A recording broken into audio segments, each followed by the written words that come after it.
क्या नाम था? धामनी देवी, शनि महाराज की धर्म पत्नी। एक बार धामनी देवी ने शनि महाराज से एक प्रश्न किया,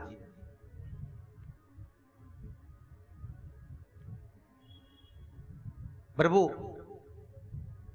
मेरे मन के एक संशय को मिटा दीजिए। शनि महाराज ने तुरंत धामनी देवी से पूछा, तुम्हारा संशय क्या है धामनी देवी? बोलो क्या हो गया, क्या पूछना चाहती हो आप? शनि महाराज की धर्म पत्नी धामनी देवी जो शंकर की उपासना करती थी, जो शिव की अर्चना में लगी रहती थी, जो शंकर की पूजन में 24 घंटे लगी रहती थी, नित्य प्रति उसके मुख से शंकर के सिवाय कोई नाम ही नहीं निकलता था, और होना भी चाहिए। जब श्री शनि महाराज ने अपनी माता संध्या को लात मारी थी, तब उनकी लात, उनका चरण बेकार हो गया था। और शनि महाराज का जब चरण बेकार हुआ तो शनि महाराज जब वापिस लौट कर आए तो धामनी देवी ने देखा कि आज मेरे पति के चरणारविंद में लचक आ गई है, आज मेरे पति का चरण बेकार हो गया है। तो धामनी ने पूछा था, स्वामी आपका ये चरण ऐसा हो कैसे गया? आपके चरण में हुआ क्या है? क्या हुआ आपके चरणों को? शनि महाराज ने कहा, मैंने अपनी माता को लात मारी। धामनी देवी ने हाथ जोड़कर निवेदन करा, आपसे निवेदन है, मां मां होती है, भले वो कुछ भी करे, पर आपको चरण का प्रहार नहीं करना था। स्वामी आपने गलती करी है।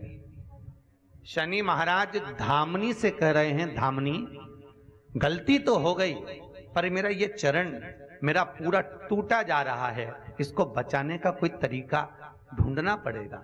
धामनी कहती है, मैंने देवऋषि नारद के मुख से सुना था कि भगवान शंकर मृत्यु को जीतने वाले हैं, तो एक काम करो, आप देवऋषि नारद से पूछो। देवऋषि नारद के पास में शनि महाराज पहुंचे और शनि महाराज ने देवऋषि नारद के पास जाकर पहुंचकर निवेदन किया, मेरा चरण खराब हो रहा है, मेरा चरण बेकार हो रहा है, आप कृपा करिए।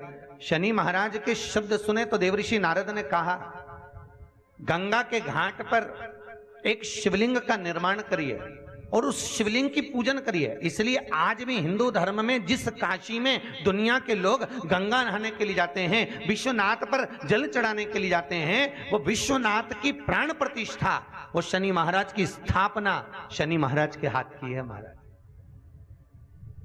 स्वयं शनि महाराज ने उसकी स्थापना करी।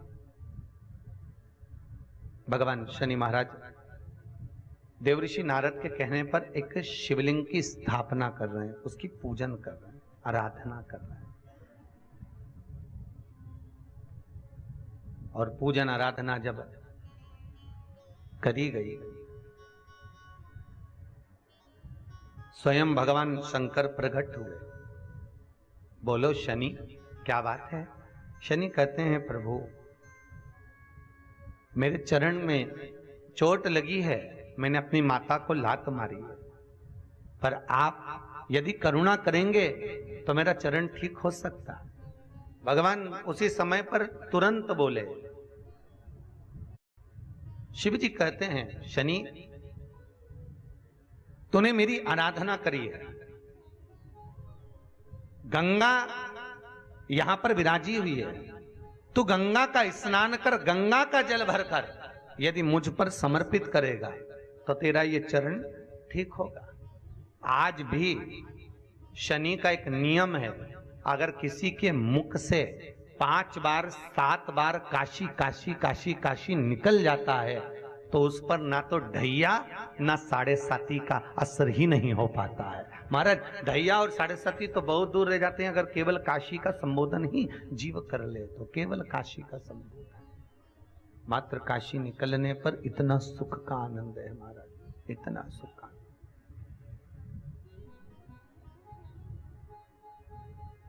मात्र काशी।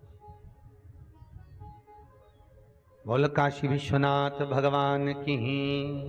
भगवान शिव का नाम निकलना, भगवान शिव का स्मरण निकलना। धामनी कह रही है,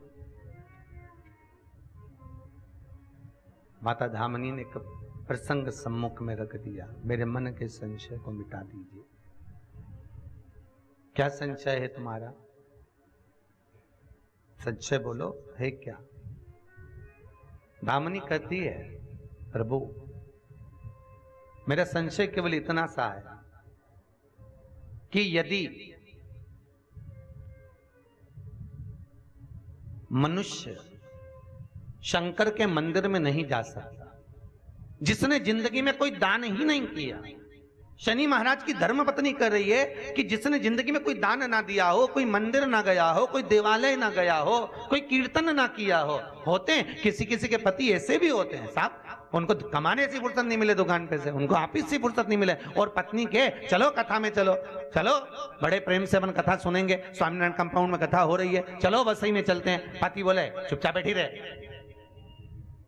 अरे चलो तो सरी नहीं जान।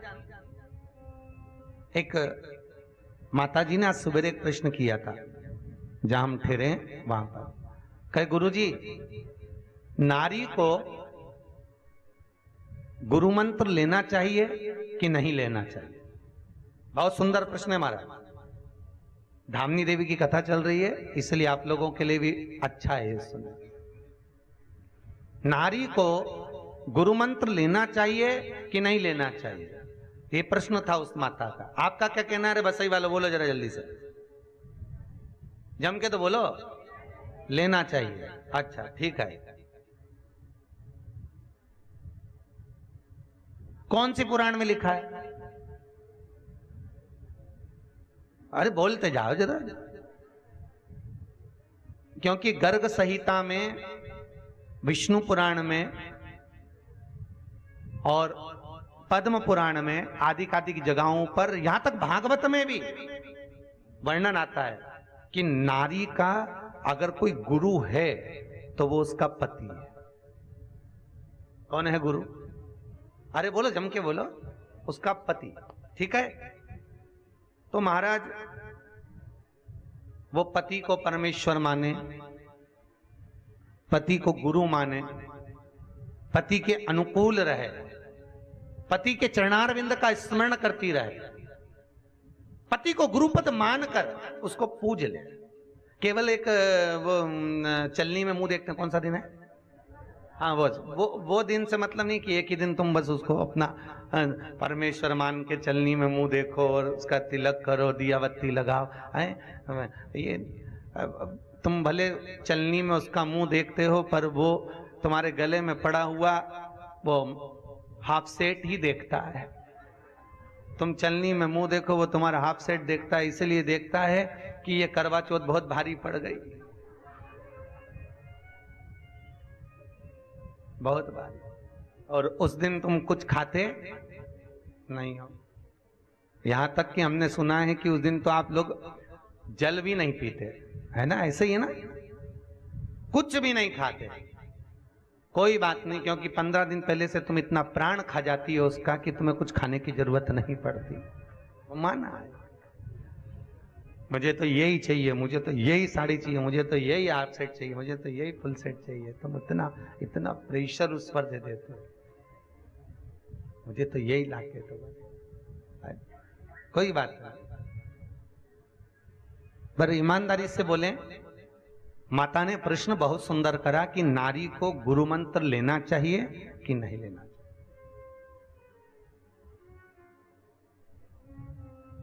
पुराणों में इसका वर्णन है कि पति परमेश्वर मानो, पति को गुरु मानो, पति के चरणारविंद का अनुमोदन करो। पर पति के चरणारविंद का अनुमोदन कर कर, गुरु मानकर आप उसकी सेवा कर सकते हो, परिवार संभाल सकते हो।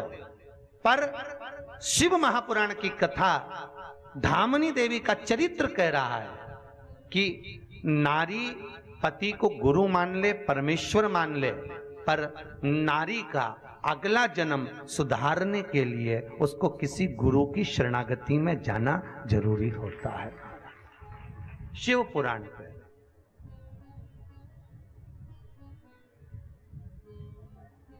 तो फिर गुरु किसको बनाए? गुरु बनाया किसको जाए? कैसा गुरु होना चाहिए? तो शिव महापुराण की कथा कहती है जिसके मस्तक पर गंगा विराज रही, अर्थात जिसका माथा ठंडा हो,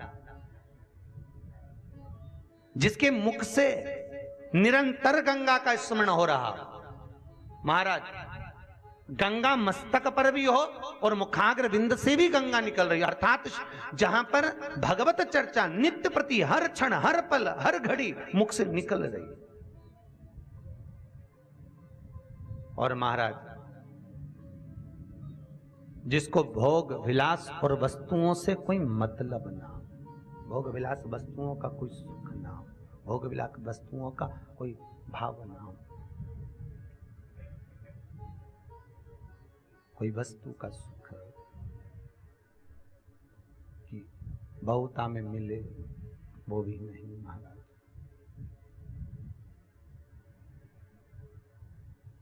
गुरु हो,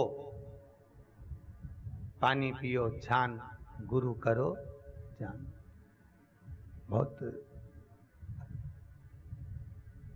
सुंदर प्रसंग है महाराज जी, बहुत सुंदर प्रसंग। आज के जमाने में तो ढेरों गुरु मिलते हैं, कोई कहता है हमसे मंत्र ले लो, कोई हमसे मंत्र ले लो, कि गुरु फिरे बाजार में हमसे दीक्षा ले, नरक पड़ो चाहे स्वर्ग जाओ पर माल हम ही को दे। ये आज के गुरु हैं, पर शास्त्र कहता है गुरु वो होना चाहिए जिसको तुम्हारे माल से कोई मतलब नहीं। गुरु को केवल एक मतलब होना चाहिए कि तुम भगवत चर्चा कर कर, भगवत नाम लेकर, भगवत स्मरण कर कर, भगवत चरणारविंद का रसतत्व ग्रहण कर कर आप भगवान की शरणागति की ओर चले जाओ। गुरु तत्व वो होना चाहिए, गुरु की शरणागति वो होना चाहिए, और वो तत्व, वो आनंद, जीवन का सुख देने वाला एक गुरु।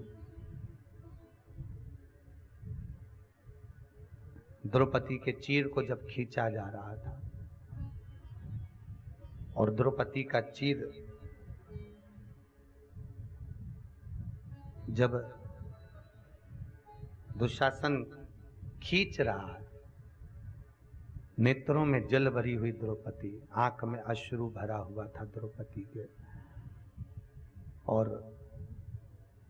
सबके पास होने के बाद में वो द्रौपदी गुरु द्रोणाचार्य के सामने जाकर खड़ी हो गई थी,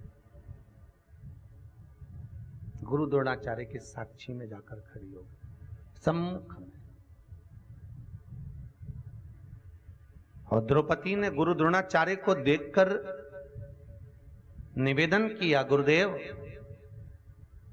इस सभा में जितने बैठे हुए हैं, यहां मेरे पति भी बैठे हुए हैं, उनसे भी मैंने निवेदन कर लिया, पर मेरे चीर को कोई बचा नहीं पाया, छुड़ा नहीं पाया। मैंने हर पल यहां तक कि धृतराष्ट्र गांधारी से भी कह दिया, पर वो मेरे काका ससुर काकी सास होकर वो भी मुझे नहीं बचा पाया। गुरुदेव, अब आपसे विनती करने के लिए आई हूं मैं, अब आप मुझे संवार सकते हैं। गुरु द्रोणाचार्य ने बहुत सुंदर बात उस द्रौपदी से कही, सुन द्रौपदी, इस सभा में जितने बैठे हुए हैं कोई तुझे बचाने वाला नहीं होगा। जितने इस सभा में बैठे हुए, चाहे वो तेरे 5 पति हों, चाहे तेरे परिवार वाले हों, चाहे ये धृतराष्ट्र, चाहे ये गांधारी, जो कोई भी हो, ये तुझे बचाने वाले नहीं होंगे। द्रौपदी, मैं तेरा गुरु हूं, और मैं गुरु होकर भी तू सोचे कि मैं तेरे चीर को बचा लूंगा, तो नहीं बचा सकता। गुरु के शब्द सुनना, कितने सुंदर और सटीक शब्द गुरु कह रहे हैं। ये जो आज के जमाने में ये जो हो रहा है, इतने उपद्रव जो मच रहे हैं, 24 घंटे लोग गुरुजी के पीछे पड़े रहते हैं, उसका कारण यहाँ गुरु द्रोणाचार्य का शब्द है। गुरु द्रोणाचार्य कह रहे हैं, बेटी इस सभा में जितने बैठे हैं कोई तुझे नहीं बचा सकता, यहां तक तेरे परिवार वाले, कुटुंब वाले भी तुझे नहीं बचा सकते। और गुरु द्रोणाचार्य ने कहा, सुन बेटी, मैं इस सभा में बैठा हूं, मैं तेरा गुरु हूं, मैं भी तुझे नहीं बचा सकता, पर इतना जरूर कहता हूं, इतना जरूर कह सकता हूं कि मैं भले ना बचाऊं, परंतु मैंने जो तुझको गुरु मंत्र दिया है, वो मंत्र तुझे बचा सकता है। उस मंत्र का तू जाप कर, उस मंत्र का तू स्मरण कर, इस मंत्र का तू जाप कर, स्मरण कर। और जब तक तू इस मंत्र का स्मरण नहीं करेगा, जब तक तू इस मंत्र का जाप नहीं करेगा, तब तक तू बच नहीं सकता। और द्रौपदी ने आखिरी में, बिल्कुल अंतिम बिंदु,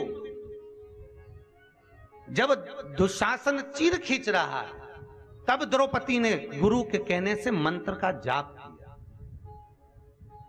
और ऐसा मंत्र का जाप किया कि भगवान द्रौपदी का चीर बनाने के लिए आ गए। अच्छा, लोगों के मन में यह भी प्रश्न है कि महाराज जी, भगवान द्रौपदी का चीर बचाने आए, वो जब अर्जुन युधिष्ठिर जब जुए में हार रहे थे, तब भगवान क्यों नहीं आए? तब भगवान को आना चाहिए कि नहीं आना चाहिए? जब अर्जुन के साथी हैं, हर पल अर्जुन के साथ रहते हैं, हर पल युधिष्ठिर के साथ रहते हैं, तो भगवान क्यों नहीं आए? क्योंकि भगवान जब जुआ खेलने के लिए पांडव जा रहे थे, जब मैदान में पहुंच रहे थे, सभा में जा रहे थे, तब भगवान कृष्ण सबसे आगे चल रहे थे। उसके पीछे युधिष्ठिर, नकुल, सहदेव, अर्जुन सब पीछे, पर सबसे आगे मेरा कृष्ण था। सबसे प्रथम मेरा कृष्ण है, सबसे प्रथम, सबसे आगे। युधिष्ठिर ने नकुल से कहा, अर्जुन को बुलाओ। अर्जुन आए। युधिष्ठिर कहते हैं अर्जुन से कि भगवान सबसे आगे चल रहे हैं और वहां बैठकर हम चौसर खेलेंगे और भगवान देखेंगे, अच्छा लगेगा? तो अर्जुन, युधिष्ठिर, नकुल, सहदेव, भीम सब हाथ जोड़कर दरवाजे के अंदर प्रवेश करने से पहले हाथ जोड़कर खड़े हो गए भगवान द्वारकानाथ के सामने। कन्हैया, आपसे निवेदन है कि आप अंदर नहीं आओगे। कृष्ण करे, क्यों नहीं? नहीं नहीं, आप नहीं आओगे, आप अंदर नहीं आओगे। कन्हैया कहने लगे, तो मेरे को जाने में क्या दिक्कत? नहीं नहीं नहीं, आप नहीं जाओगे। जब भगवान कृष्ण जबरदस्ती जाने लगे, युधिष्ठिर अर्जुन ने ठाकुर के चरण पकड़ लिए और चरण पकड़कर हाथ जोड़कर बोले, प्रभु आपको हमारी सौगंध है, आप अंदर नहीं जाओ। भगवान कहते हैं ठीक है, फिर मैं कब अंदर आऊं?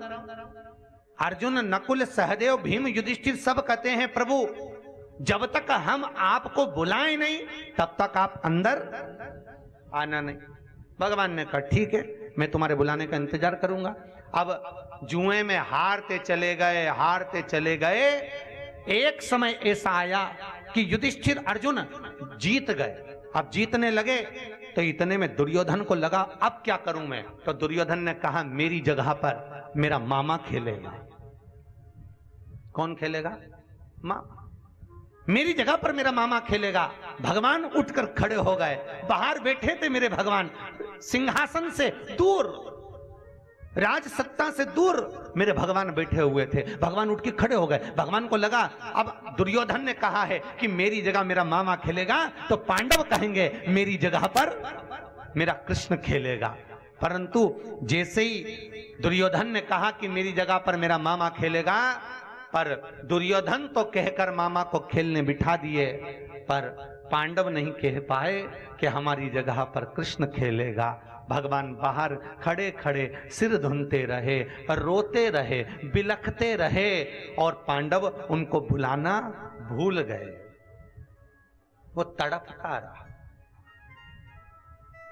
तड़पता रहा। कई लोग कहते हैं महाराज जी भगवान मिलते क्यों नहीं, भगवान आते क्यों नहीं? भैया कौन कहता है कि भगवान नहीं आते?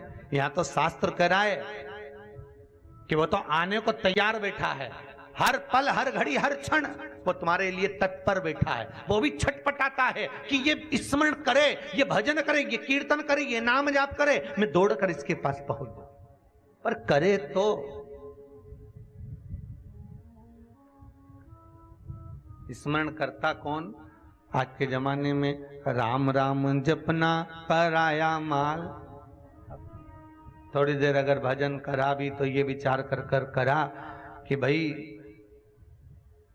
अगर मैं भजन करूं, स्मरण करूं तो थोड़ा कुछ मिल नहीं।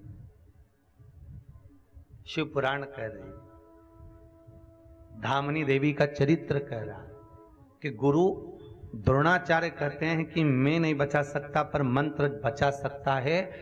गुरु करो, नारी भी गुरु कर सकती है, स्त्री गुरु बना सकती है, पर निवेदन केवल इतना सा है, गुरु वो होना चाहिए जो आपको परिवार से नहीं छुड़ा है।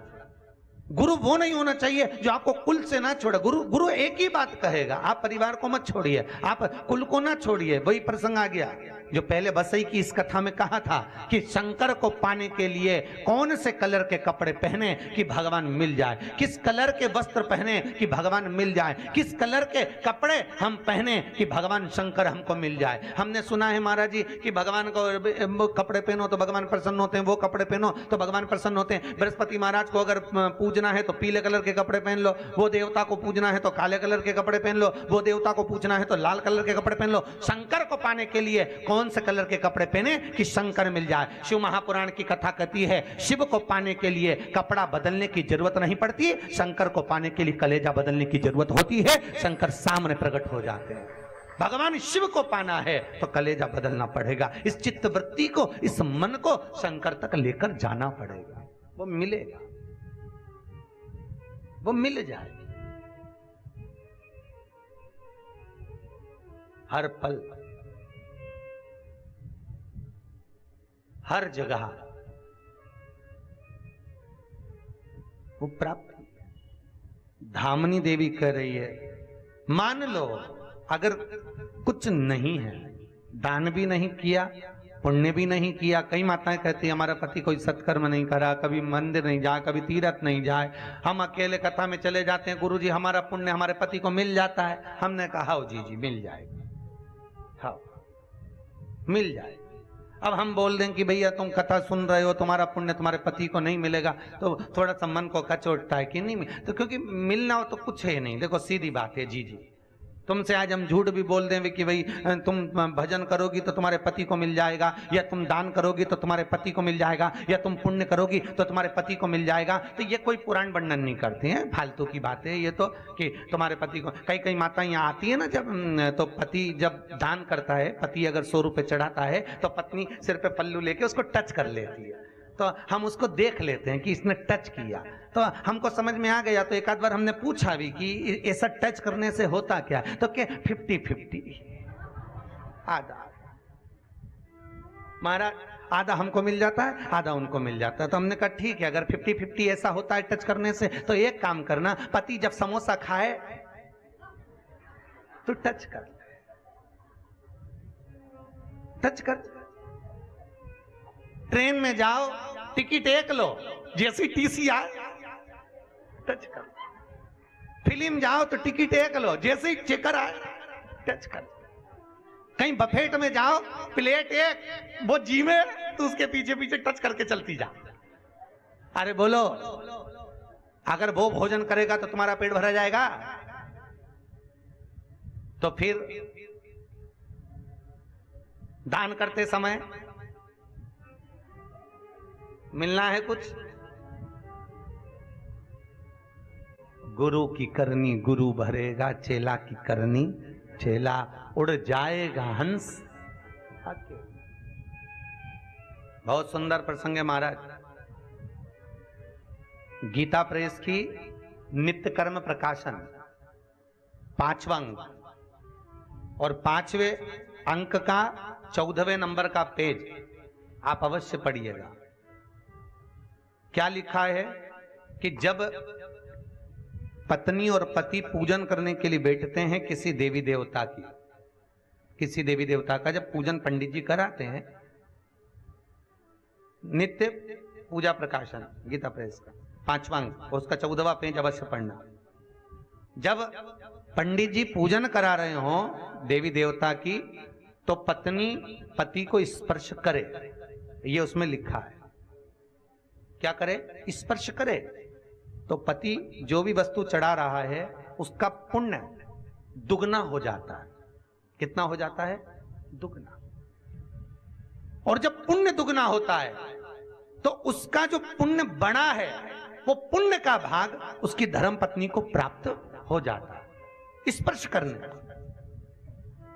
पर वो 14 नंबर के पृष्ठ पर नीचे जो लाइन लिखी है उसमें कहा, जब पति किसी देवता को भाग दे रहा हो, भाग से मतलब या तो दक्षिणा प्रदान कर रहा हो या भोजन प्रदान कर रहा हो या कोई भाग दे रहा हो, तब धर्म पत्नी का फर्ज है कि उस समय स्पर्श ना कर कर अपने ओर से भी उस भाग को समर्पित करे, क्योंकि भाग देते समय दोनों का फल अलग अलग हो जाता है।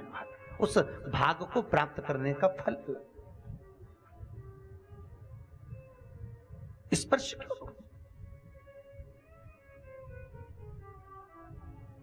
बोलो बोलो बोलो क्या?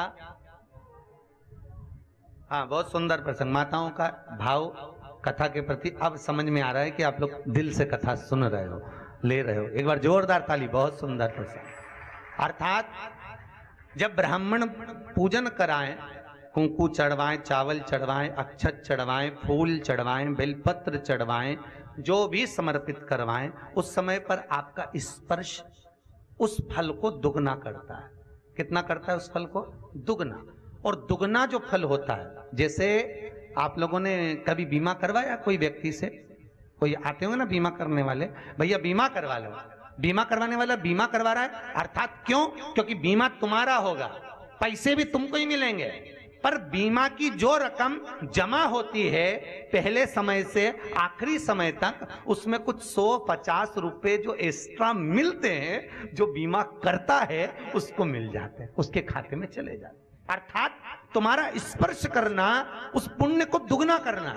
तो जो दुगना पुण्य इकट्ठा हुआ वो पुण्य का भाग नारी के खाते में चला जाता। पर जब भाग देने का समय आता है, जैसे भोजन का भोग लगा रहे हो, जैसे दक्षिणा प्रदान कर रहे हो, कोई भेंट चढ़ा रहे हो, उस समय पर अगर पति 10 रुपए चढ़ा रहा है तो पत्नी को 5 रुपए देना चाहिए और कहना चाहिए ये 5 तू चढ़ा और 5 मैं चढ़ा रहा हूं। अगर भोग लगा रहे हैं तो ये लड्डू का भाग मैं भगवान को समर्पित कर रहा हूं, तो फल का भाग तू समर्पित कर। उसका पुण्य दोनों के खाते में अलग अलग जाएगा, उसके खाते अलग।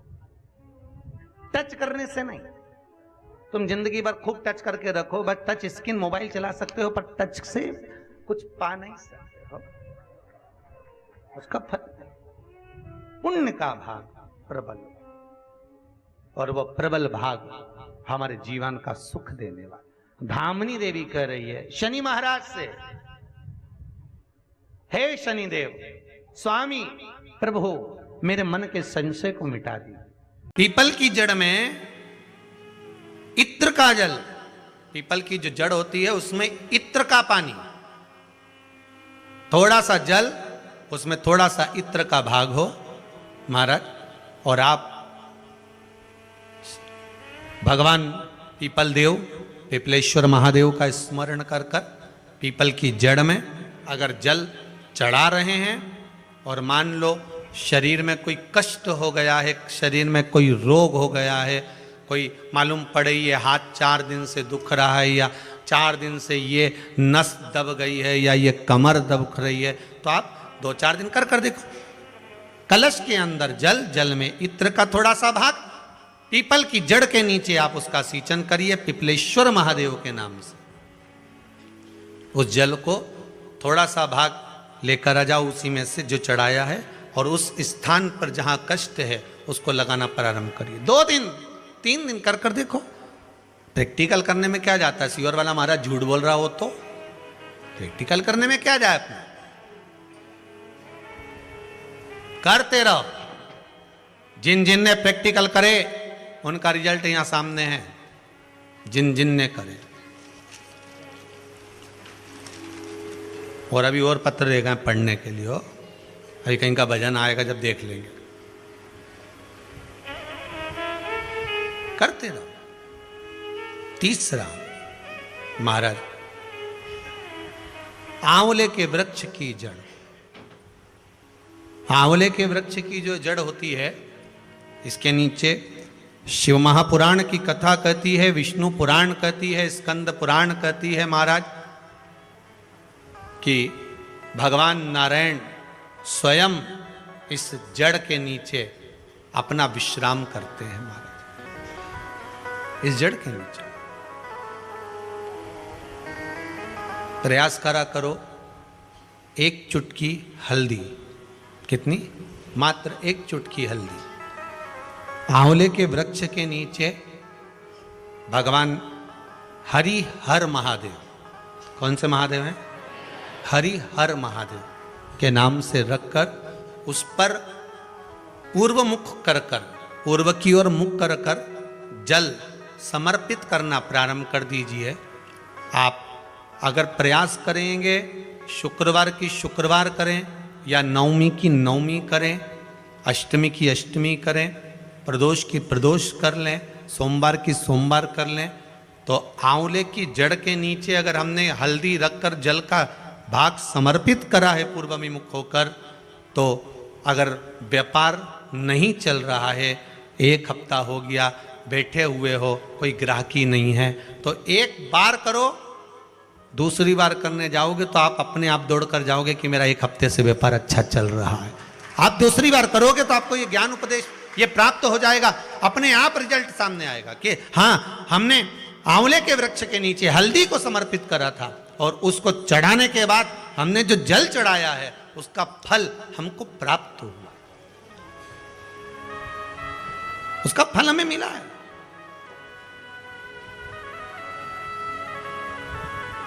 उसका फल हमें मिलेगा। कोई भी क्रम करे, हम फिर कहेंगे, फिर निवेदन करेंगे, कुआं खोदो, एक जगह खोदो, पानी निकलेगा। कभी यहां भटक गए, कभी वहां भटक गए, थोड़े दिन यहां आ गए, थोड़े दिन कहीं दूसरी जगह चले गए, फिर तीसरी जगह चले गए, चौथी जगह चले गए, भटक रहे हैं। अब बाबा से विनती करना, अब नहीं भटकूंगी चाहे कुछ भी हो जाए, बहुत भटक ली, सारी दुनिया में जाकर घूमी आई, सबसे निवेदन कर कर आ गई, अब मेरे बस की नहीं बची, अब तो तेरा दरबार है और तेरा भजन है, इसके सिवाय कुछ नहीं करूं। श्री शिवाय नमस्तुभ्यं, श्री शिवाय नमस्तुभ्यं, श्री शिवाय नमस्तुभ्यं, श्री शिवाय नमस्तुभ्यं, इसके सिवाय कुछ नहीं करो।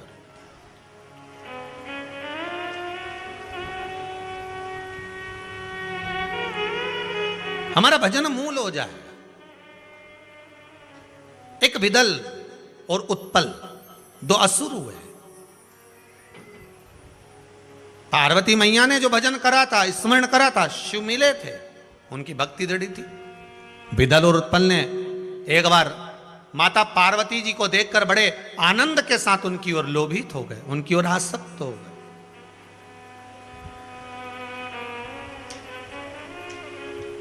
जो जो राक्षस, जो जो असुर भगवान की ओर लोभित हुआ, भगवान ने उसका कल्याण कर दिया।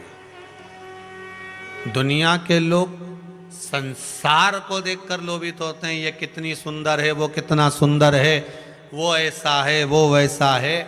हम काया देख रहे हैं, केवल शरीर देखा।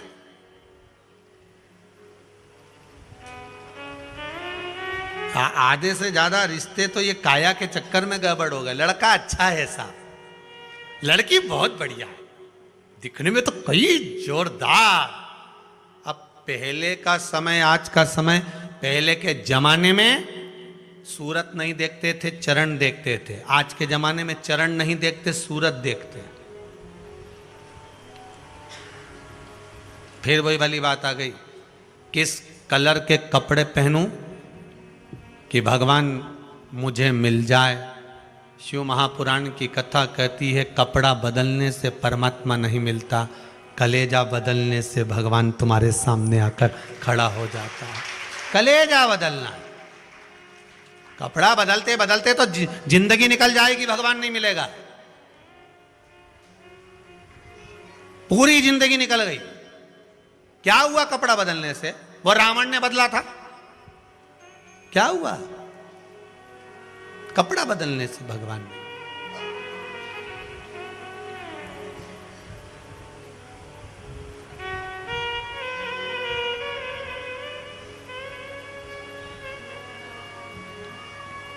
महाराज,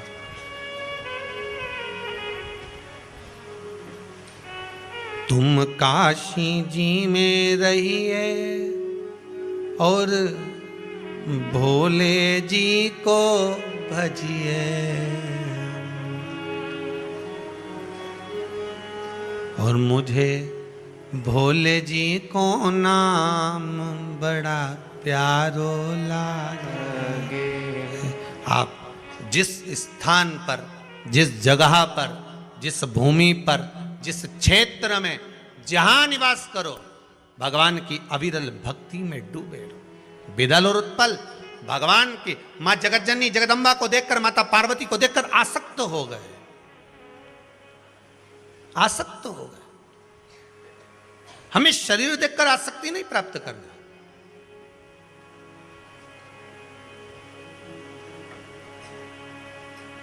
महाराज, बड़ी ये सब काया जो है ना, ये तो परमात्मा की दी हुई है। कपड़ा पहनाना उसका काम है, कितनी जोरदार जोरदार कपड़ा पहना के भेजा है, ये उसके हाथ में। अब ये कपड़े की दुकान वाला जानता है कि कौन सा कपड़ा पानी में डालते से ही छोटा पड़ जाए। बोले सही है कि गलत है? मां से नाप के लाई थी तो 3 हाथ का ही था, पर पानी में डाला छोटा पड़ गया। ये कपड़ा ही ऐसा है।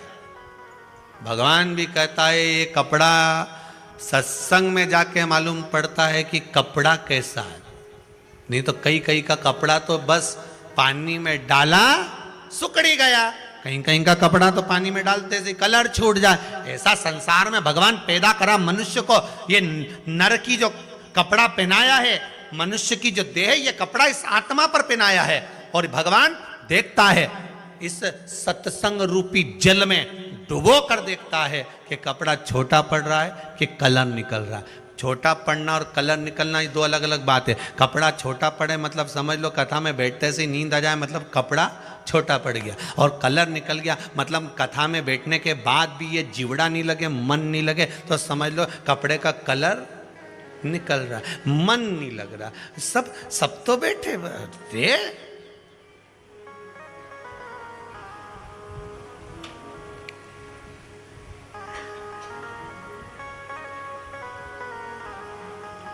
हमसे ही कई लोग कहे महाराज जी, कई महाराज उन कथा कहते हैं और आप कथा कहते हो। कई महाराज कथा के और इतना आराम से ऐसा ऐसा बोले, और भगत लोग उनकी आंख में से आंसू झड़ता फिरे, सब रोए बेचारा उन बैठ बैठ के। और तुम्हारी कथा में बापड़ा एक नहीं रोए दिन भर, बट हे करे।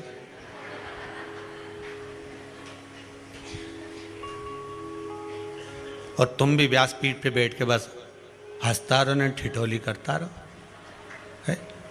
तुम्हारी भी आंख मांख में आंसू नहीं आए। और बाकी का महाराजन तो कथा के नहीं बापड़ा सब झड़ता फिरे। 25 बार मुंडा साफ कर ले, 2-4 बार तो सपेट ले। अब तुम तो, तुम्हारी संपट नहीं पड़ेगी, तुम सब ठिठोली, सब हंसे और तुम भी हंसो। अरे भैया, पूरे ब्रज में घूम लेना, पूरे ब्रज में घूम लेना। और एक बार ब्रज में घूमने के बाद में नंदगांव जाना, गोकुल जाना। कौन कौन गया जरा हाथ उठा, जितने लोग उठाएं सब उठाओ जो नंदगांव गोकुल गए। मां क्या करते हैं, घुटने घुटने चलो, जम के हंसो। अब उस समय पे तुम्हें हंसी आती है, पर नहीं, पर तुम्हें हंसना पड़ता। बोलो सही है कि गलत है? क्यों हंसाते हैं नंदगांव में, क्यों हंसाते हैं गोकुल में, क्यों हंसाते हैं ठाकुर जी के सामने? क्योंकि वो ब्रजवासियों को मालूम है पूरी जिंदगी रोने के लिए पड़ी है, मुस्कुराने के लिए तो भगवान का दरवाजा होता है। मुस्कुरा लो। अब लोग कहें कि तुम भी कथा में रुला, तो इतनी कथा पढ़ी, रो। यहां तो मुस्कुराओ, हंसो, जितना मुस्कुरा सकते हो। भगवान राम भी जन्म लिए थे तो माता कौशल्या जी ने राम जी को रुलाया था। माता पुनि बोली सोमति डोली तजऊ तात यह रूपा की जय शिशु लीला अति प्रिय शीला यह सुख परम अनूपा। फिर आगे क्या आया? सुनी वचन सुजाना रोदन होई बालक सुर। कौशल्या मैया राम जी से करी रो, और राम जी बोले मैया हम काय को रोए, हम तो दुनिया को रुलाए, तू हमें रुला रही। कौशल्या मैया बोली राम जी जो मृत्यु लोक में जन्म लेता है उसको रोना पड़ता है, इसलिए रोना तो पड़ेगा। राम जी बोले मैया तू हमें रुला रही, रो। उस दिन का नियम है, आज तक जिस माता के गर्भ से बच्चा जन्म लेता है उसको डॉक्टर सिस्टर चिमटा खोड़ के रुलाते, रो। आज से रोएगा तो मरेगा तब तक रोएगा। मुस्कुराने के लिए तो शिव महापुराण के 7 दिन, बाकी कर रोता है। डॉक्टर सिस्टर भी रुलाए, अरे बोलो तो जीजी हो।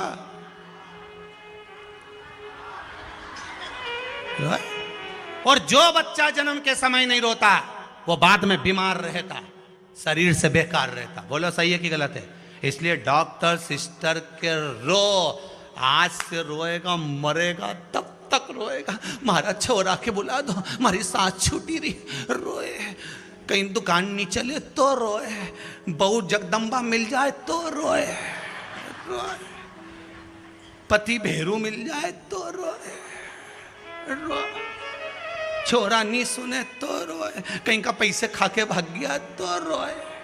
पूरी जिंदगी रो रो के निकल गई, केवल शिव महापुराण के 7 दिन ही तो मिले। मुस्कुरा लो, स्माइल प्लीज, मुस्कुरा। फोटो वाला भी कहता है कैमरा लेके एक आंख बंद करके ऐसा लाइए, जरा दिए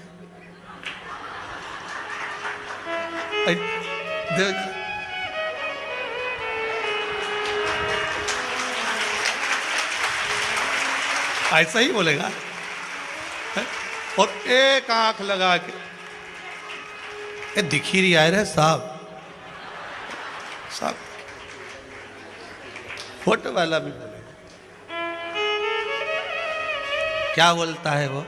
स्माइल प्लीज। उसको भी मालूम है अगर तू धापो की बई की तरह फोटो पे, कई माताओं का फोटो बिगड़ जाए, ऐसी बैठी जाए, फोटो बिगड़ जाए। बोला सही है कि गलत है? फोटो बिगड़ गया, अब वो फोटो किसी की दिखाएगी? कहीं नहीं दिखाई, गद्दा के नीचे छुपाई दे, नहीं दिखाऊं, फोटो बिगड़ गया। और अगर बढ़िया फोटो वाला ने फोटो खींचते समय बढ़िया पल्लू वल्लू लई ने, फिर फोटो वाला स्माइल प्लीज, अब फोटो सुधरी गई। अब फोटो बिगाड़ना ने सुधारना अपना हाथ में, सुधरी गया। बस अंतिम समय में मेरा बैकुंठ अधिपति, मेरा देव अधिदेव महादेव कैमरा लेकर तैयार खड़ा होगा, प्राण छूट रहे होंगे। उस समय पर परिवार में डूब गए तो फोटो बिगड़ गया, और भगवान की भक्ति में डूब गए तो फोटो सुधर गया। फोटो को सुधारना बिगाड़ना हमारे हाथ में। वो कहेगा राम कह ले कृष्ण, इसलिए मरने वाले से कहते हैं पास में खड़े हुए लोग, मुल्ला नसबुद्दीन मर रहा था, प्राण छूट रहे थे, 4 बेटे थे। पत्नी कह रही है तुम्हारी अंतिम समय चल रहा है, उस परमात्मा को याद कर लो। इतने में मुल्ला नसबुद्दीन बोला मेरा पहला बेटा कहाँ है? तो कि वो डॉक्टर को छोड़ने गया है। फिर थोड़ी देर सोया, पत्नी बोले उस परमात्मा को याद कर लो, तुम्हारे प्राण छूटने वाले हैं, ईश्वर को याद करो, उसको याद करो। मुल्ला नसबुद्दीन बोला मेरा दूसरा बेटा कहाँ है? वो दुकान पर गया नहीं, वो दुकान से सामान लेने गया है। अच्छा, तीसरा बेटा कहाँ है? वो दवाई लेने गया है। चौथा बेटा कहाँ है? वो तुम्हारे पांव दबा रहा है। मुल्ला नसबुद्दीन मरते मरते बोला चारों यहीं मर रहे हैं तो दुकान पे कौन बैठा है? मरने जा रहा, प्राण छूट रहा है और याद दुकान की आ रही। अब बताओ इसको राम मिलेगा? इसको कहां राम, कहां कृष्ण, कहां बैकुंठ? मरने जा रहा है, भगवान याद ही नहीं आ रहा। पत्नी कह रही उसको याद कर लो, पर नहीं निकले। कई सोच के बैठी रहे, मैं अंतिम समय में राम कहूंगी, कृष्ण कहूंगी, शिव कहूंगी, नी के पाई। कोरोना महामारी में निपट के चली गई। एक के मुंह से राम नहीं निकला, शंकर नहीं निकला, कृष्ण नहीं निकला। इन्हें तो मालूम ही नहीं पड़ा। खूब शहर में घूम रहे थे बिना मास्क के और कहते थे हमें कुछ नहीं, हमारा तो वो कौन सा पावर होता है बड़ा हुआ है? हाँ जो भी हो तुम समझ गए ना, बस उतना ही बहुत है, हमारे नहीं आ, तुम समझ जाओ उतना में तो बहुत, जो भी पावर है वो तुम्हारा बड़ा हुआ, तो हमें तो कुछ नहीं हो, हम तो ये घूम आए, हम तो ये घूम आए, हम तो वहाँ हो जाए। मैं तो अब भी राजवाड़ा गया तो हमारे कहीं नहीं हो, हमारे कहीं नहीं हो, हमारे कहीं नहीं हो। 15 दिन बाद फोटो छप किया, हमारे कहीं नहीं हो। तो क्या अभी तो राजवाड़ा में दिखा था, बस गया।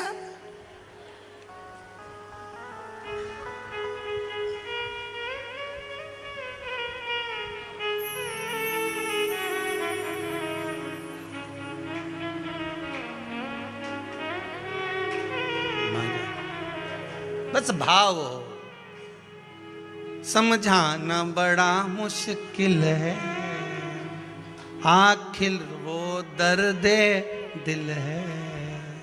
सच्चा दरबार लगा है, ये भोले की महफिल है। सच्चा दरबार लगा है, ये भोले की महफिल है। नैनों को भोले बाबा का नैनों को डमरू वाले का दीदार चाहिए, वो काशी रहने वाला भोलानाथ चाहिए। ओघड़दानी तरकालदर्शी कैलाशी शिव, बिदल और उत्पल, इन दोनों ने मां जगतजननी का स्वरूप देखकर उनकी ओर आसक्त होकर उनको पाने का प्रयास करा। माता ने कुंदुक का प्रहार करा, वो कुंदुक से उनका संहार हुआ। कुंदुक भगवान शंकर के चरणों में जाकर गिरा। शिवजी का नाम कुंदकेश्वर हो गया। क्या नाम पड़ गया? कुंदकेश्वर। ध्यान दीजिएगा, जीवन में अगर कहीं अशांति का अनुभव होता है, मन को शांति नहीं रहती, बार बार ऐसा लगता है कि रोना आ रहा है, कुछ घर में अच्छा नहीं लग रहा, कहीं आंख फटक रही है, कहीं कोई पड़क रहा है, तो कभी ऐसा लगे एक सफेद फूल पुष्प कुंदकेश्वर महादेव के नाम से अपने घर में से लेकर घुमाकर शिव जी को समर्पित कर कर आ जाओ। वापिस आओगे ना तो रुआसा सा मन होगा, ना मन में अशांति होगी। इतना पावर बाबा दे देंगे कुंदकेश्वर महादेव कि आपको खुद अनुभव हो जाएगा। केवल एक पुष्प श्वेत कुंदकेश्वर महादेव। कुंदकेश्वर महादेव कोई साधारण नहीं है।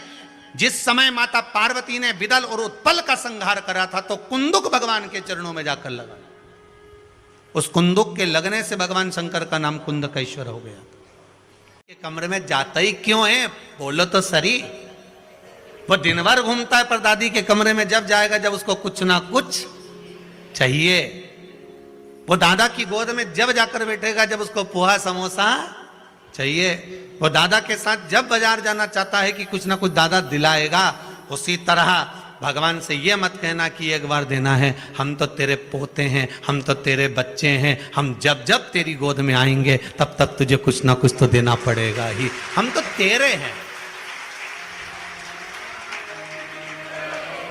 हम तो केवल तेरे पुत्र हैं, हम तेरे केवल पोते हैं। तू तो बस तू तुझसे आस लगाए बैठे हैं, उसके सिवाय कुछ भी नहीं हमारे पास।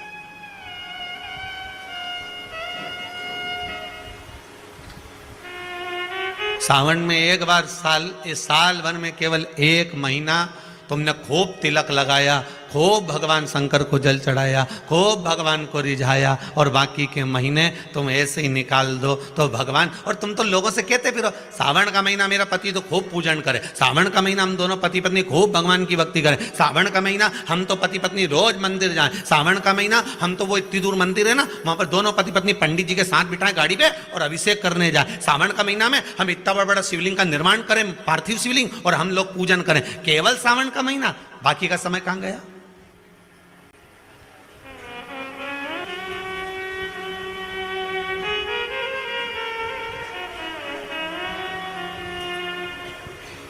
केवल एक महीना। महाराज तुझे ना देखूं तो चैन, तेरे सिवा कोई और मुझे। अब ये विचार करिएगा कि उसके सिवा ना तो भाई और ना मेरे हृदय में कोई आए, बस वही दिखता,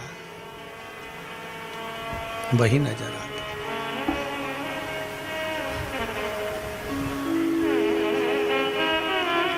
जब से देखा तुझे डमरू वाले, दिल हमारा ठिकाने नहीं है।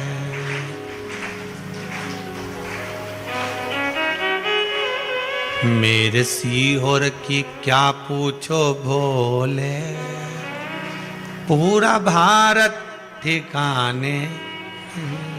मैं अपने सीहोर की कहूँ कि सीहोर के लोग कथा सुन रहे होंगे, या इंदौर की कहूँ कि इंदौर के लोग कथा सुन रहे होंगे, या भोपाल की कहूँ कि भोपाल के लोग कथा सुन रहे होंगे, या कोटा, राजस्थान, जोधपुर, जयपुर, जहाँ जहाँ की आप बोलो वहाँ की कहूँ कि वहाँ के लोग कथा सुन रहे होंगे। तो यहाँ तो शास्त्र कहता है कि मेरे सीहोर का ही नहीं, शिव महापुराण की कथा एक एक जनमानस में, एक एक बच्चे बच्चे में वो तत्व समा गया है कि श्री शिवाय नमस्तुभ्यम ये हृदय में बैठ गया, ये चित्तवृत्ति में आ गया, ये मन के भीतर संजो गया। और भक्ति का बल बड़ा प्रबल होता है। कल की कथा में कहा था भगवान के पास दो चीजें हैं, एक माया और एक भक्ति। माया मांगोगे तो तुम नाचोगे, और भक्ति मांगोगे तो भगवान नाचेगा। भक्ति का बल बड़ा प्रबल होता है। यहां पर ना तो आपको कोई ये कहा जाता है कि आप इतना दान करो, या आपसे ये नहीं कहा जाता कि आप मंदिर में जाकर ये दे देना, या हमारे पास लाकर ये दे देना, या आप सारी दुनिया भर की दौलत हमको लाकर दे देना। यहाँ से तो एक ही बात कही जाती है कि जो शंकर की कथा में बताया गया है, शंकर जी को जो समर्पित करने का भाव कहा गया है, बस वो आप समर्पित करते जाओ। शंकर को आप अपना भाव, अपना दिल, अपना हृदय, अपनी चित्त, अपनी वृत्ति शिव को दे दो। शंकर को और कुछ नहीं चाहिए। मनुष्य का अपना अहंकार होता है जो शंकर को दे देना चाहिए।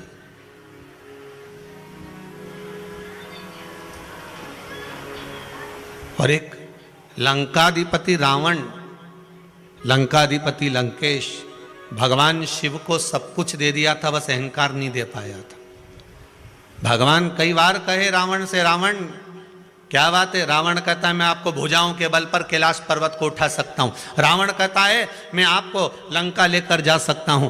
रावण जब जब बात करता था तो अहंकार की करता था, और भगवान कहते थे कि तू मेरे ऊपर बेलपत्र चढ़ाता है, धतूरा चढ़ाता है, तू सब कुछ समर्पित करता है मुझको, तो अहंकार क्यों नहीं दे पाता? तू अपना अभिमान मुझे क्यों नहीं देता?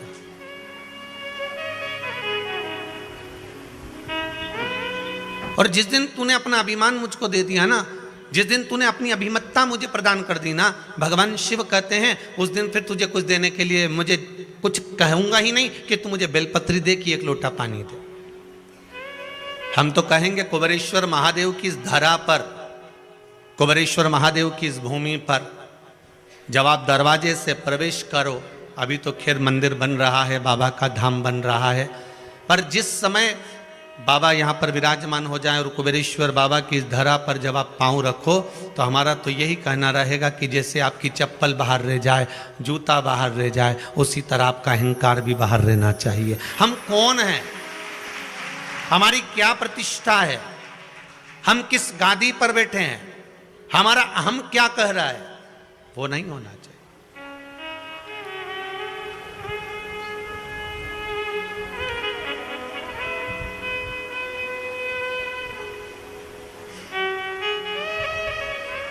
हमारे भीतर की अहंकार समाप्त हो जाए।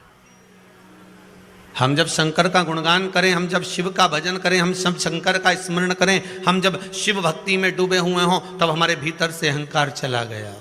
ये इतने पत्र जो पढ़े हैं वो ये हैं, जो अभी नहीं पढ़े वो ये रखें।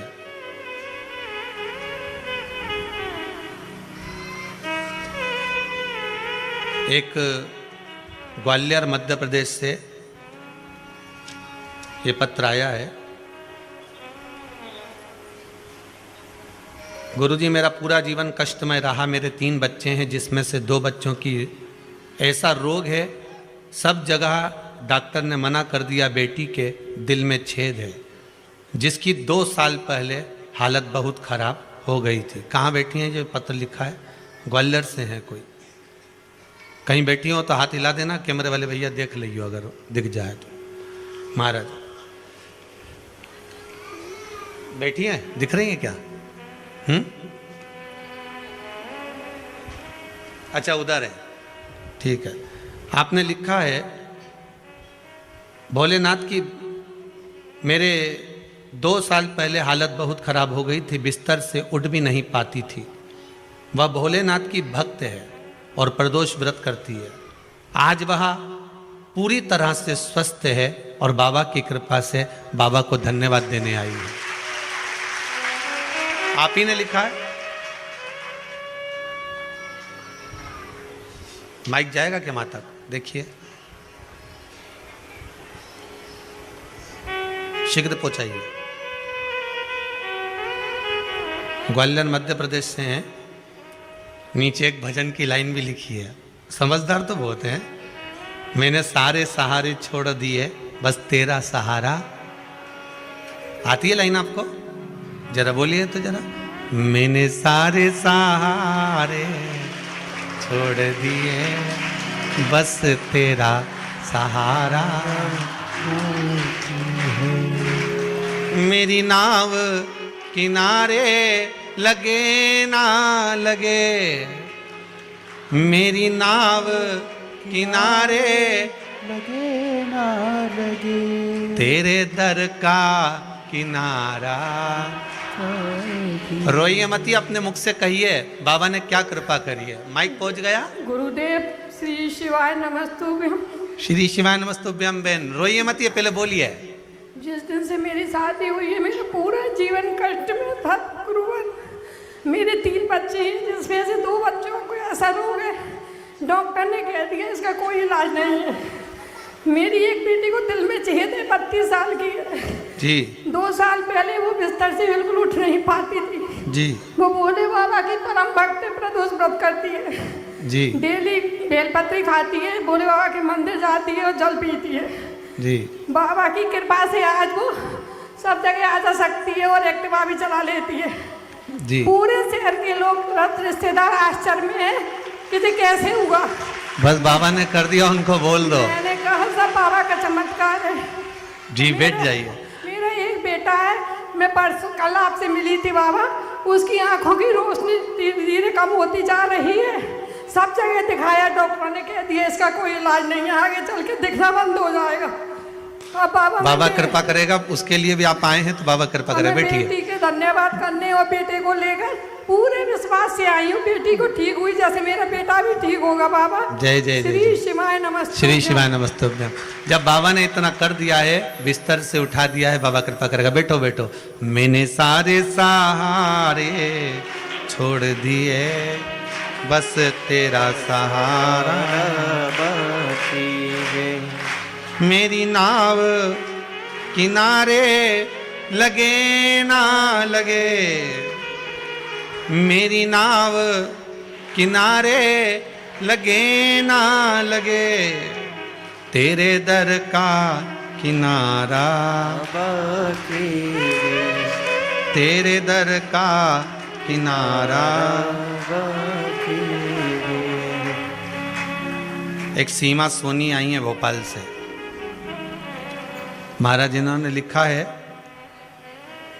आप ही हैं, आपने लिखा है इस छोटे से पत्र में कि कष्ट बहुत था शरीर में, पर सिर का माइग्रेन मेरा बाबा ने हमेशा के लिए ठीक कर दिया। आराम लग गया आपको? बस बाबा की कृपा हो। बैठिए। बहुत पत्र हैं, सुनते रहेंगे, पढ़ते रहेंगे, बाबा का भजन करते रहेंगे। स्मरण हमारा शिव से रहे। हम जितना कर सकते हैं बाबा का भजन करो, स्मरण करो, शंभू की भक्ति में डूब जाओ। साल में केवल एक बार हमें शंकर को याद नहीं करना है।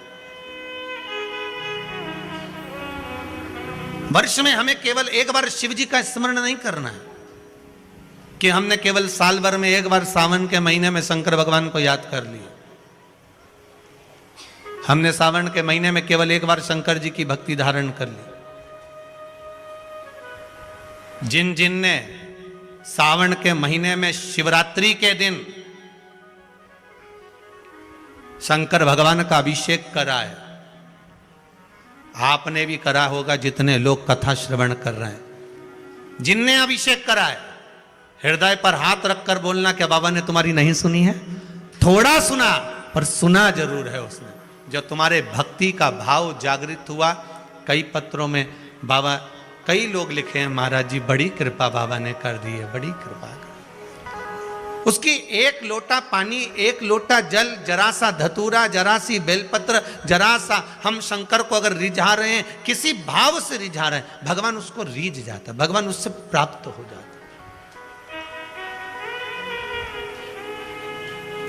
बस उसको पहचानने का एक तरीका हमारे भीतर आना चाहिए। हमें जनमानस को प्रसन्न करने के लिए, जनता को प्रसन्न करने के लिए या संसार को प्रसन्न करने के लिए भगवान को नहीं रिझाना। हमें भगवान को, जनता को प्रसन्न करने के लिए नहीं रिझाना। हम मंदिर में अगर पूजन करने जा रहे हैं तो हमारे भीतर भाव ये हो कि हमें भगवान को राजी करना है, संसार को नहीं। जो मंदिर के अंदर होंगे, इतने सारे आए होंगे, उनको देखकर हमें नहीं बैठना कि हम कहाँ बैठे हैं, आसन अच्छा लगाऊंगी, ये काम ऐसा करूंगी, भगवान का ऐसा श्रृंगार करके जाऊंगी कि लोग देखते रह जाएं। नहीं नहीं, हमारे भीतर अभिमान नहीं। हमें तो यह कहना है कि जैसा मेरा महाकाल राजा कराएगा, जैसा मेरा विश्वनाथ कराएगा, जैसा मेरा कुबेर भंडारी कराएगा, हम वैसा श्रृंगार कर कर जाएंगे। बाबा जैसा रखेगा हम वैसा रह जाएंगे। हमें उसमें दिखावा नहीं चाहिए, हम दिखावे से वंचित रहे।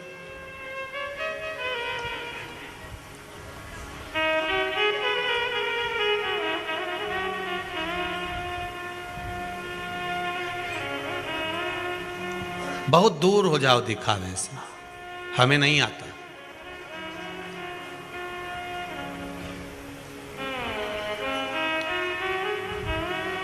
हम तो केवल एक बात जानते हैं कि भगवान की भक्ति धारण करो। हमें पहचान करना भी नहीं आता दिखावे का।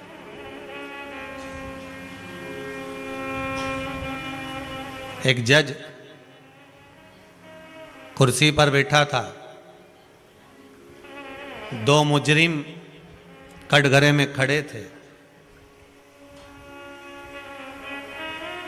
जज ने पहले मुजरिम से पूछा,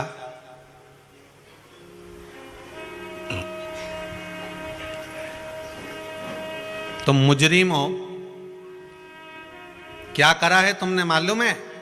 जी सर, मैं कंकर को तालाब में फेंक रहा था।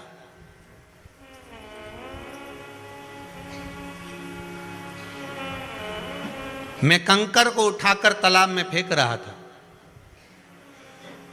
जज ने दूसरे मुजरिम से पूछा, साहब मैं कंकर को उठा के फेंकने में इसका हेल्प कर रहा था, कंकर को तालाब में फेंकने में मैं इसको सहयोग कर रहा था। जिसने केस लगाया था, जज ने उसको कटघरे में बुलाकर पूछा, ये तो कोई भारी केस है नहीं, ये कोई इल्जाम हो सकता है क्या कि तुम कंकर को तालाब में फेंक रहे थे? फिर तुमने केस क्यों लगाया? जज साहब मेरा नाम ही कंकर है।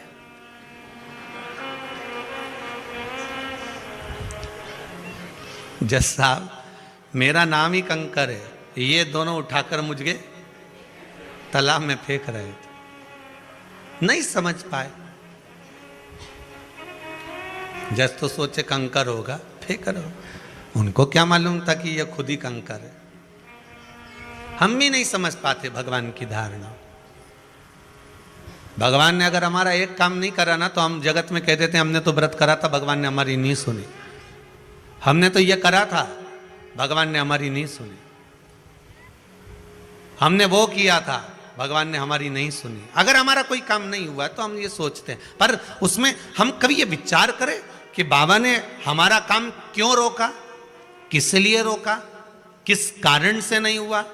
हो सकता है कि बाबा चाह रहे हों कि अभी तेरी जो घड़ी है, समय है, पल है ये ठीक नहीं है, थोड़ा और भगवान की भक्ति में लग जा, थोड़ा और लग जा।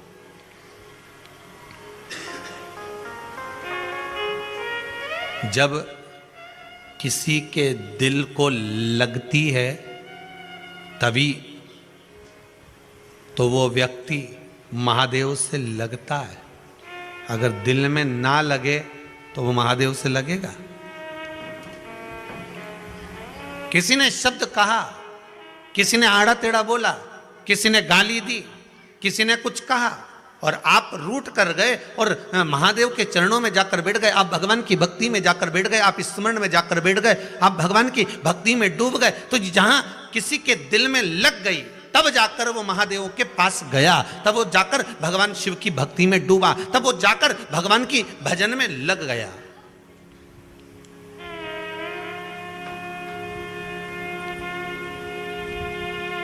और अविरल भक्ति को धारण कर रहा है।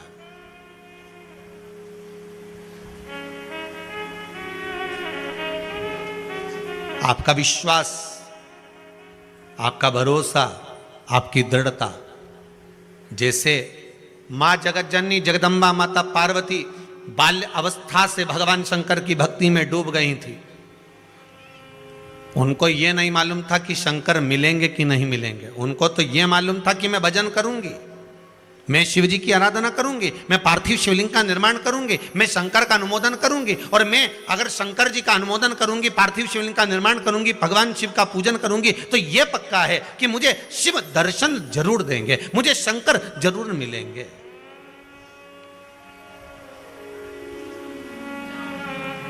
अगर हम आए हैं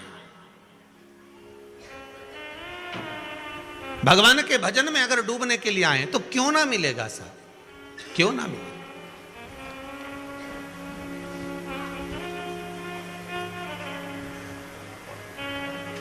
हरि संगी छूटे साथी छूटे, छूटे जग सारा रे, पर एक नहीं छूटे वो महादेव जी हमारा रे। महाराज, अंतिम समय तक अगर मेरा चित्त वृत्ति, ये मन, ये शरीर, मेरी इंद्रियां अगर कार्य करती रहे तो मैं भगवान शंकर का गुणगान करती रहूं, मैं श्री शिवाय नमस्तुभ्यम जपती रहूं, मैं शंकर का भजन करती रहूं, मैं उसका नाम जपती रहूं, उसके भजन में मैं डूब जाऊं।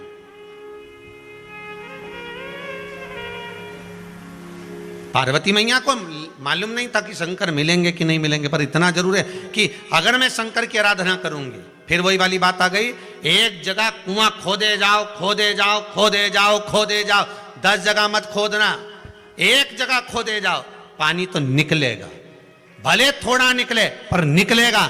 मेहनत करोगे, परिश्रम करोगे, कर्म करोगे तो जल तो निकलेगा। उसी तरह हारना नहीं, आगे बढ़कर जैसे माता पार्वती पार्थिव शिवलिंग का निर्माण करती है, पूजन करती है, अर्चना करती है, आराधना करती है, भक्ति में डूबी रहती है, तो भगवान शिव मिले।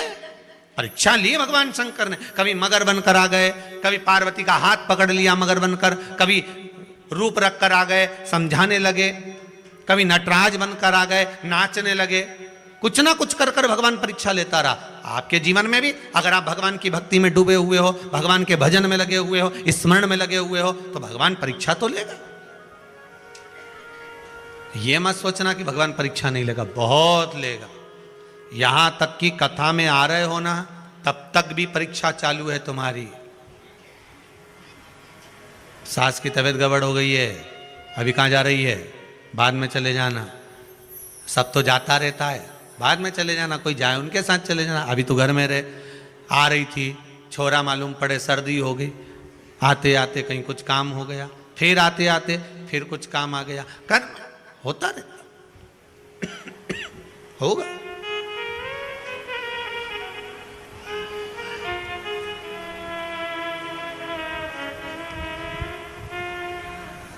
धोबी जब कपड़ों को धोने के लिए घाट पर ले जाता है ना, और मालूम है कपड़ा में साफ हो जाएगा, उससे पहले धोबी उस कपड़े को एक बड़ी सी टंकी में, एक बड़े से बर्तन में, साबुन में, उसको सर्फ में उसको गला देता, पड़े रहे। और बीच बीच में आकर उसको पछीटता भी है, वही भगोने में, वही बर्तन में, वही टंकी में। फिर देखता है कि इसमें साबुन कम है, सर्फ कम है, पाउडर कम है, फिर डाल देता है, और डालेगा और पछीटेगा।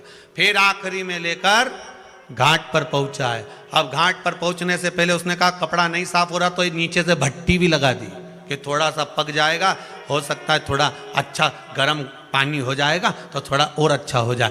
भट्टी लगाई, कपड़ा के हिलाता रहा, तपता रहा। इसके बाद फिर नदी पर लेकर गया, घाट पर लेकर गया और जो धोना चालू करा, इसके बाद साबुन मल मल कर धोया, कपड़ा एकदम क्लीन हो गया। बस यही हमारा शास्त्र कहता है कि घाट पे आने से पहले भगवान खूब गलाएगा, साबुन सरफ डाल डाल के खूब हिलाएगा, खूब कष्ट मिलेगा। जब तक तुम भगवान की भक्ति के उस घाट तक नहीं पहुंच जाओगे, तब तक उसका काम है भगोने में गलाना, टंकी में गलाना और पाउडर डाल डाल कर उसको पछीटना। पर फिर आप जब घाट पर पहुंच गए और फिर एकदम क्लीन हो गए, फिर कुछ नहीं कि गुरु धोबी शिष्य कपड़ा, साबुन सिर जनहार, सतसंग शिला पर धोइए, निकसे रंग अपार।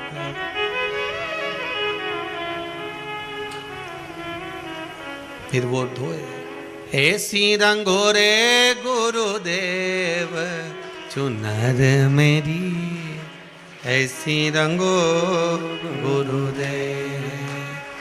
राम लक्ष्मण भरत शत्रुघ्न हनुमत मेरी चूनर में, राम लक्ष्मण भरत शत्रुघ्न हनुमत मेरी चूनर में। सरयू जैसी लहरा पड़े, ऐसी रंगो रे गुरुदेव चुनर मेरी, ऐसी रंगो गुरुदेव,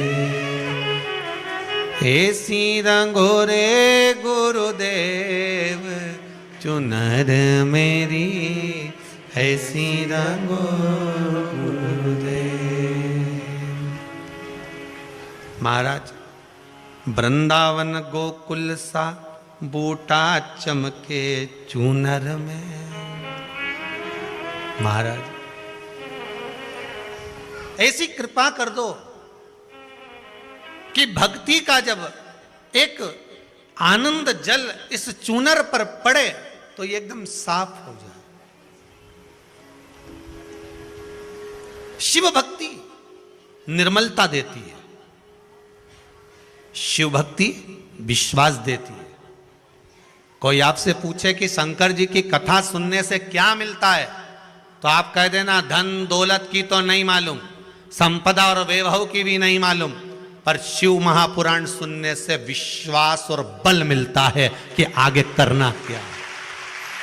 शिव महापुराण सुनने से कोई बोले धन मिलता हो, दौलत मिलता हो। तुम लोग कुबेरेश्वर धाम गए थे क्या? सीहोर वाले महाराज ने 2-2 हजार रुपए दिए थे कि गाड़ियां तुम इतनी लेके आए हो, वो रोड से लेके यहां तक ढेर लगी है, तो गाड़ी में डीजल किसने डलवाया? कि वो सीहोर वाला महाराज आया था डलवाने के लिए। कौन डलवा? तो के साहब हमें ये तो नहीं मालूम, पर विश्वास मिला है, बल मिला है।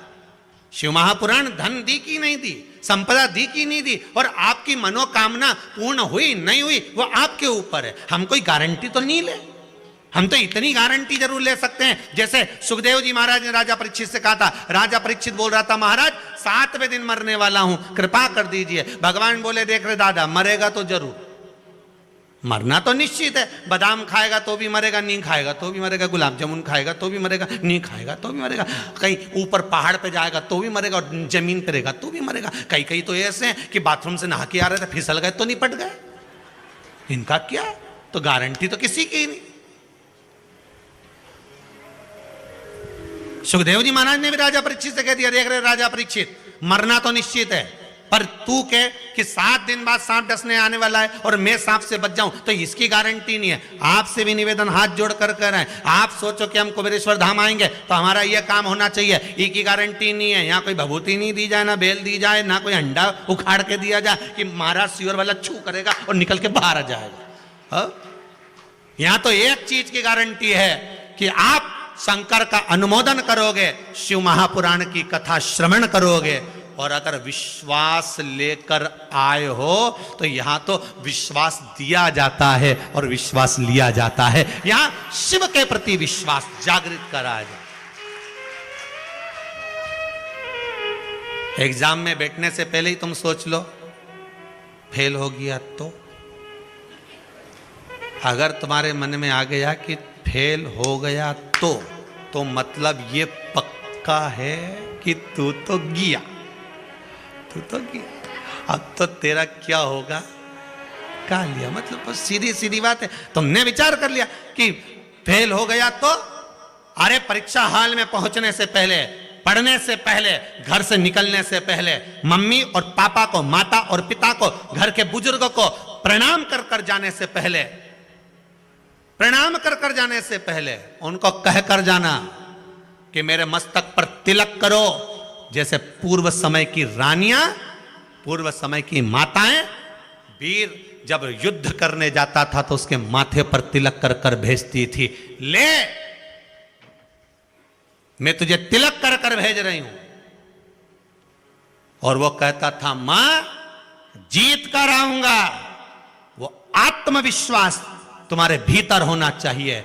जब चाहे तुम जिसकी भी पढ़ाई कर रहे हो, जो एग्जाम देने जाओ, चाहे कंपटीशन एग्जाम में बैठो, चाहे तुम जाओ इंटरव्यू देने के लिए, तुम्हारे भीतर वो विश्वास पैदा होना चाहिए कि जा रहा हूं, पक्का कहता हूं जीत कर आऊंगा, क्योंकि मैंने शंकर की कथा सुनी है। बस निकल गया, फिर निकल गए। मीराबाई कितनी दम से कहती थी, ओ मेरो क्या तो करेगो यमराज, जब गुरु मेरो समरथ है। क्या कर लेगा रे कालिया, आ तू निपट लूंगी तेरे से। पहाड़े पे ही चढ़ के आएगा ना, काले भैंसे पे, ब्लैक कलर की स्कॉर्पियो, इससे ज्यादा क्या होगा। हाँ, मीराबाई कहती थी यमराज आए, तेरी मर्जी पड़े तब आ जाना। और आपसे भी निवेदन है, तैयारी ऐसी रखना कि जब मर्जी पड़े तब आ जा। फ्रीज में मिठाई रखी, हम तो कभी भी निकाल के दे देंगे। तो ये मत सोचना कि हमें दुख होगा, दुख तो हम करे ही नहीं। तेरी जब मर्जी पड़े, सुबह शाम दिना राता। पर एक बात याद रखना यमराज, जिस समय में शंकर की भक्ति में डूबी हूं उस समय मत आ जाना, नहीं तो मेरे महादेव को तो देखा है तुमने, शिव को देखा। डरना क्या। लोग पूछें कि तू क्यों इतरावे, क्या तो मिला जो तू फूलोनी समावे। तो मीराबाई बोले कि मेरो एक बड़ो रे अभिमान, के गुरु मेरो समरथ है, और मेरो क्या तो करेगो यमराज, जब गुरु मेरो समरथ है। जब गुरु समर्थी हो तो क्या डरना।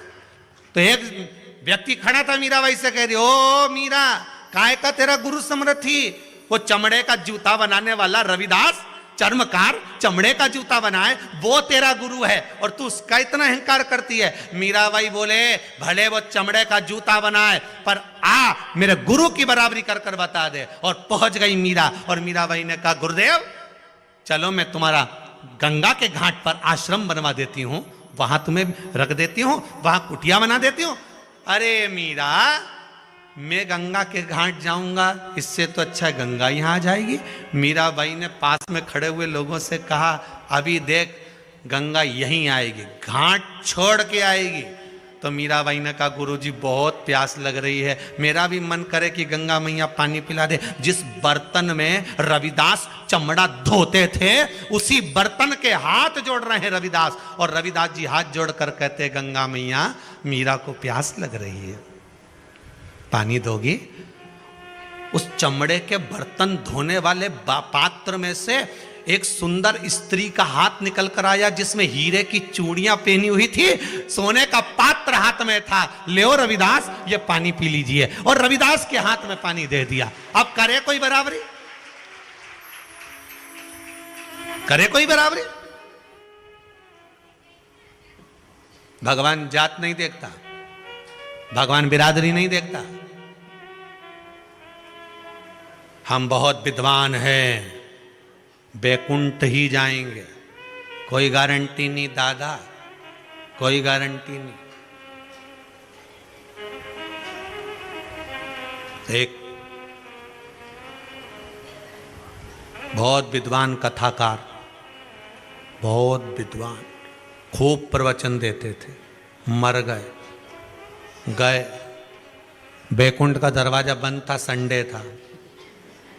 अपन तो यही कहेंगे कि संडे था, हो सकता बंद हो, ऑफिस सब बंद रहते रविवार को, हमारे यहाँ भी सीहोर में, तो वहाँ भी बंद होगा। हम तो ये सोचे, अपन तो अपना जैसा सोच के चलो नहीं कथा को, तो बंद था। द्वार पर पहुंचे, महाराज ने जाकर कहा दरवाजा खोलो।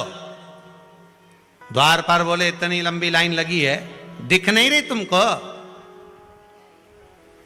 दरवाजा सुबह खोलेगा, चलो बाहर निकलो, लाइन में लग जाओ। हम कथाकार हैं, बहुत विद्वान, सारे शास्त्र, सारे पुराण, सारे वेद हमको आते हैं, सब कुछ जानते हैं। दरवाजा खोलो। इतने में जय और विजय बोले फालतू की बात मत करो, विद्वान हो गए अपने घर के, वहां खड़े हो जाओ चुपचाप, लाइन में जाओ, उधर लाइन में खड़े हो। लाइन में खड़े हो गए। दूसरे दिन दरवाजा खुलेगा तब अंदर आ जाना, व्यवस्था दे देंगे। दूसरे दिन दरवाजा खुला, जो विद्वान खड़े थे उनके मन में आया कैसे कैसे लोग लाइन में लगे हुए हैं। बताओ, एक व्यक्ति की पैंट फटी थी, हेड पहना था उल्टा, चाबी का छल्ला यूं घुमा रहा था, और वो पंडित जी को देखकर यूं उंगली हिला रहा था। एक आगे खड़ा था तो सिर खुजा रिया था, एक अपनी मूंछों पे ताव दे रिया था। लाइन से अंदर आते जाओ, दरवाजा खुल गया बैकुंठ का। एक अंदर आया, कौन? हम ये, ठीक है वहां चले जाओ। कौन? हम ये, जाओ वहां चले जाओ। जिसकी पैंट फटी हुई थी, हेड उल्टा था, चश्मा मस्मा लगाया, चाबी घुमा रहा था। तुम कौन? हम बस के ड्राइवर। एक काम करो, वो जो एसी का रूम है, गोल्डन रूम, सोफा वोफा लगा हुआ है, डनलप का गद्दा बिछा हुआ है, बढ़िया, वहाँ पर दासियाँ भी हैं, तुम्हारे चवण धुलाएगी, सोने की थाली में तुम्हारे लिए भोजन आएगा, जाओ वहाँ पर रहिए। इतने बाद अब पंडित जी ने सोचा ड्राइवर को इतना जोरदार रूम दिया तो अपने को तो बैकुंठ में और अच्छा रूम मिलेगा। आइए, पंडित जी जैसे ही आए, तुम कौन? हम प्रवचन करते, कथा करते, अच्छा खूब वेद पुराण शास्त्र सब हमको मालूम है। एक मंत्र बोलना चालू करे तो अच्छा हार जाए। अच्छा एक काम करो, सामने वो झोपड़ा दिख रही है, वो टूटा वाला झोपड़ा दिख रहा है, उसके अंदर चले जाओ। पंडित जी बोले हम झोपड़े में? हाँ जाओ वहां झोपड़े के अंदर, वहां पे खटिया रखी है, वो 3 जगह से टूटी है, उसको सही कर लो और सो जाओ। वहीं पे चूल्हा बना हुआ है, चक्की रखी हुई है, गेहूं पीस लेना, आटा बना के रोटी बनाना, खाना खुद। पंडित जी बोले हमारी कोई इज्जत विज्जत है कि नहीं कि यहाँ रिश्वत मिश्वत चलती है? जय विजय बोले ये बैकुंठ है, यहाँ रिश्वत मिश्वत नहीं चलती। तो फिर बस के ड्राइवर को इतना अच्छा रूम, गोल्डन रूम, और हमें इतने बड़े शास्त्र पुराण वेद सब जाने, और हमको वो टूटा झोपड़ा। चिल्ला चोट मत करो, ये बैकुंठ है। भगवान विष्णु को बुलाओ, हमें उनसे बात करना है। भगवान विष्णु नहीं आएंगे, तुम अपने रूम में जा रहे हो, चिल्ला चोट करना बंद करो। नहीं, हमें भगवान से पूछना है कि यहाँ रिश्वत लगती है? बस के ड्राइवर को इतना बढ़िया रूम दिया, और हम इतने बड़े विद्वान, महाप्रखंड, और हमको ये टूटा झोपड़ा। हमें भगवान को बुलाओ। भगवान विष्णु के कानों में आवाज पहुंच गई, भगवान नारायण आ गए। क्या बात है भगत, क्यों चिल्ला रहे हो? प्रभु हमको तो लगता है आपके यहाँ रिश्वत चलती है। बस के ड्राइवर को गोल्डन रूम दिया, एसी का रूम दिया, डनलप का गद्दा दिया, सोने की थाली में भोजन दिया, और हम इतना पूजन पाठ करें, इतना शास्त्र वेद सब जाने, और इतना प्रवचन वगैरह सब दें, और उसके बाद हमको टूटा झोपड़ा? भगवान विष्णु बोले भगत ये आपके कर्म के अनुसार मिलता है, यहाँ कर्म से ज्यादा किसी के यहाँ रिश्वत नहीं चलती, यहाँ कर्म चलता है। अच्छा हाँ, तो इस बस के ड्राइवर ने कौन सा कर्म करा था? जब उल्टी हेट लगा रहा है, फटा हुआ जीन्स पहन रहा है, चाबी का छल्ला हिलाकर मुझे अकड़ दिखा रहा है, तो इसने कौन सा पुण्य कर दिया? भगवान बोले भगत रुक जाओ, टीवी चालू करो। खटका दबाया रिमोट से, भगवान ने जो बस दिखाई, तो बस का ड्राइवर जब बस चला रहा था, इतनी तेज बस चल रही थी, जितने अंदर बैठे थे सारे की सारे राम राम सीताराम, जय हनुमान ज्ञान गुण सागर, जय कपिस तिलोक उजागर, रामदूत अतुल बलवा, अंजनी पुत्र पंच महावीर विक्रम वज्र कुमति। अब भगवान उसको पूरी टीवी में पूरा नाटक दिखा दिए, देख लीजिए महाराज जी। तो इससे क्या होता है? भगवान बोले बात इतनी सी है, जब जब ये बस चलाता था इतनी तेज चलाता था, जितने अंदर बैठे रहते थे सब राम नाम जपना चालू कर देते थे, उसका पुण्य इसके खाते में जुड़ गया, उसका पुण्य इसके खाते में जुड़ गया, इसलिए इसको गोल्डन रूम मिल गया। तो हम भी तो इतनी कथा कहते थे, भगवान बोले टीवी चालू करो, चैनल चेंज करो। इन्हें चैनल चेंज करा, अब दिखाया। तो महाराज जी जब प्रवचन दे रहे थे तो भाइयों ने ऐसी बैठी बैठी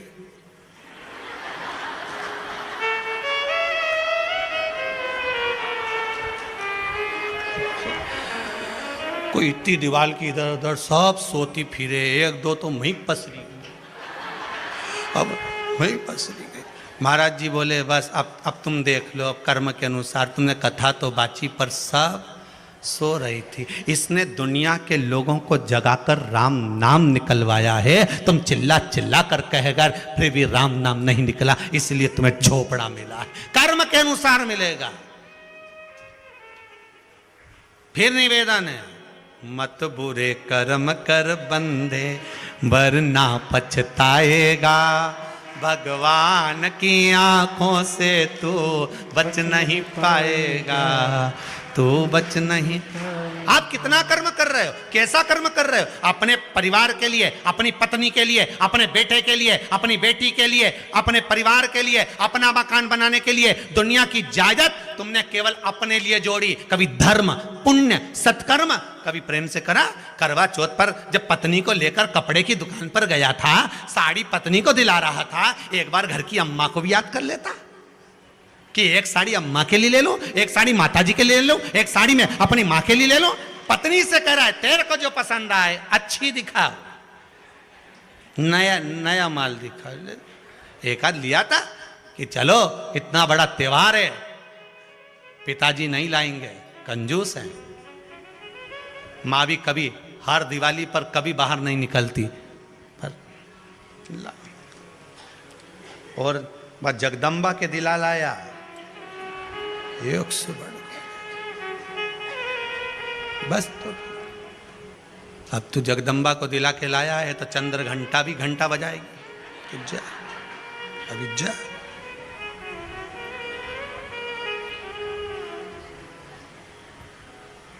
कर्म के अनुसार मिलता है।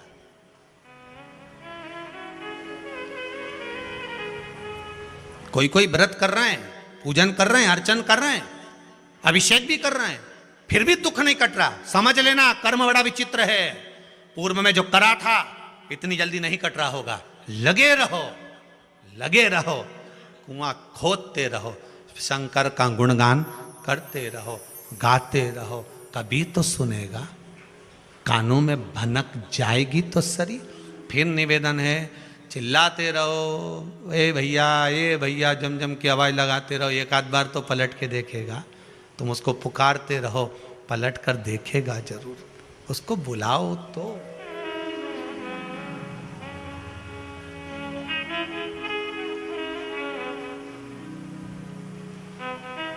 तुमने पुकारा ही नहीं उसको।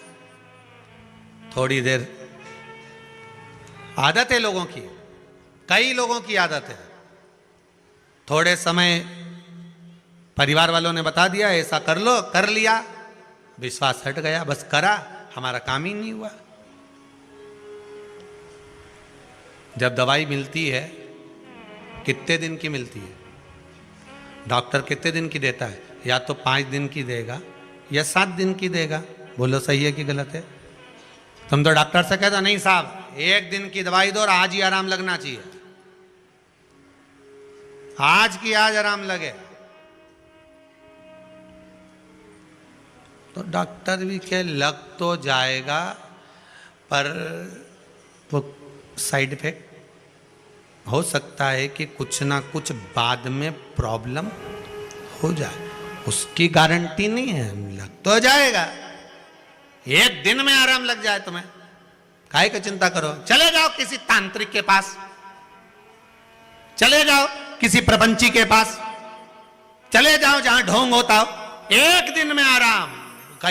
रेल में इतने वो बड़े कागज चिपके रहते हैं, हमारा वो महाराज के ये आता, तुमने पढ़ा होगा, बोलो तो सही। पहले अखबार में भी आए इतनी बड़ी क्लिपिंग बन के, तुम देखना अखबार में 2 मिनट में ने वो खोया हुआ ये मिल जाए, न खोया हुआ ये मिल जाए, न बसीकरण आए, न ये आए, मतलब एक दिन में चमत्कार। तो भैया एक दिन का मिल जाएगा, पर साइड इफेक्ट है।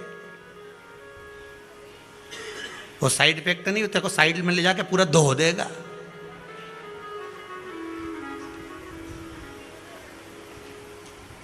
यहां तो सुखदेव जी ने भी राजा परीक्षित से कहा था कि भैया हम तो सीधी सीधी बात कहें, या कथा चलेगी 7 दिन की श्रीमद् भागवत कथा, तो सुन ले। ये पक्का है कि सर्प तो डसेगा पर भय नहीं होगा। मुझे विश्वास है जब मेरा नारायण मिल जाएगा तो तुझे कष्ट नहीं होगा। बस सुखदेव जी भी राजा परीक्षित से कह रहे हैं, सांप डसेगा, कष्ट नहीं होगा। उसी तरह शिव महापुराण की कथा सुनो, दुख आएगा, ऐसा नहीं है कि नहीं आएगा। कर्म कराए तो भोगना पड़ेगा। जो पूर्व में करके आयो कौन भोगेगा, भोगना तो हमको ही है। तो दुख तो आएगा, पर यह पक्का है कि अगर तू शंकर की भक्ति में डूब गया, शिव स्मरण में डूब गया, तो तेरा वो दुख धीरे धीरे धीरे धीरे धीरे कट जाएगा, धीरे धीरे कट जाएगा। आटे में रोटी बनाते समय थोड़ा नमक डाला जाता है स्वाद के लिए। जीवन में थोड़ा दुख दिया जाता है आपको संभलने के लिए। रोटी में स्वाद आएगा, नमक होगा तब।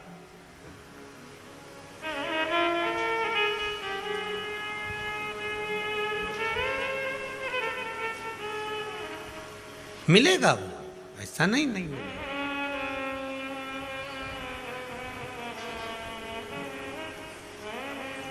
महाराज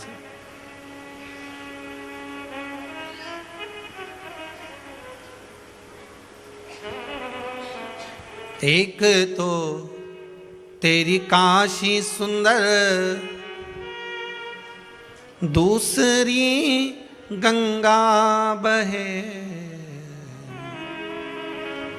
तीसरा तेरा मुस्कुराना, दिल दीवाना हो गया।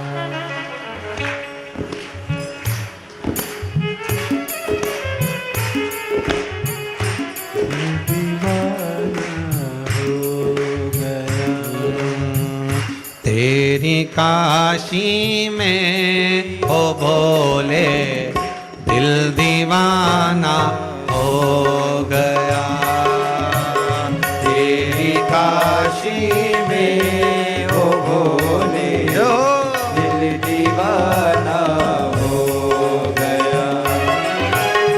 तेरी काशी में ओ भोले दिल दीवाना हो गया। तेरी काशी में वो भोले दिल दीवाना हो गया। मेरा दिल दीवाना हो गया, मेरा दिल दीवाना हो गया।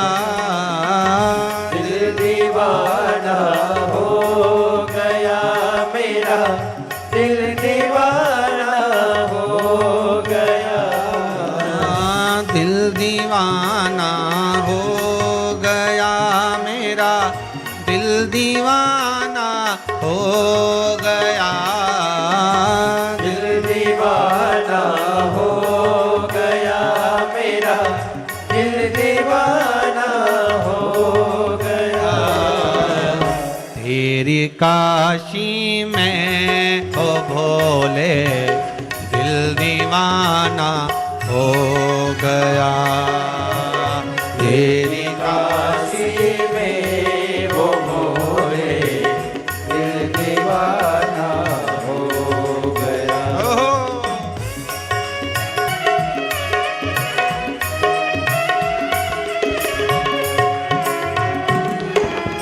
एक तो तेरी काशी प्यारी, दूसरी गंगा बहे।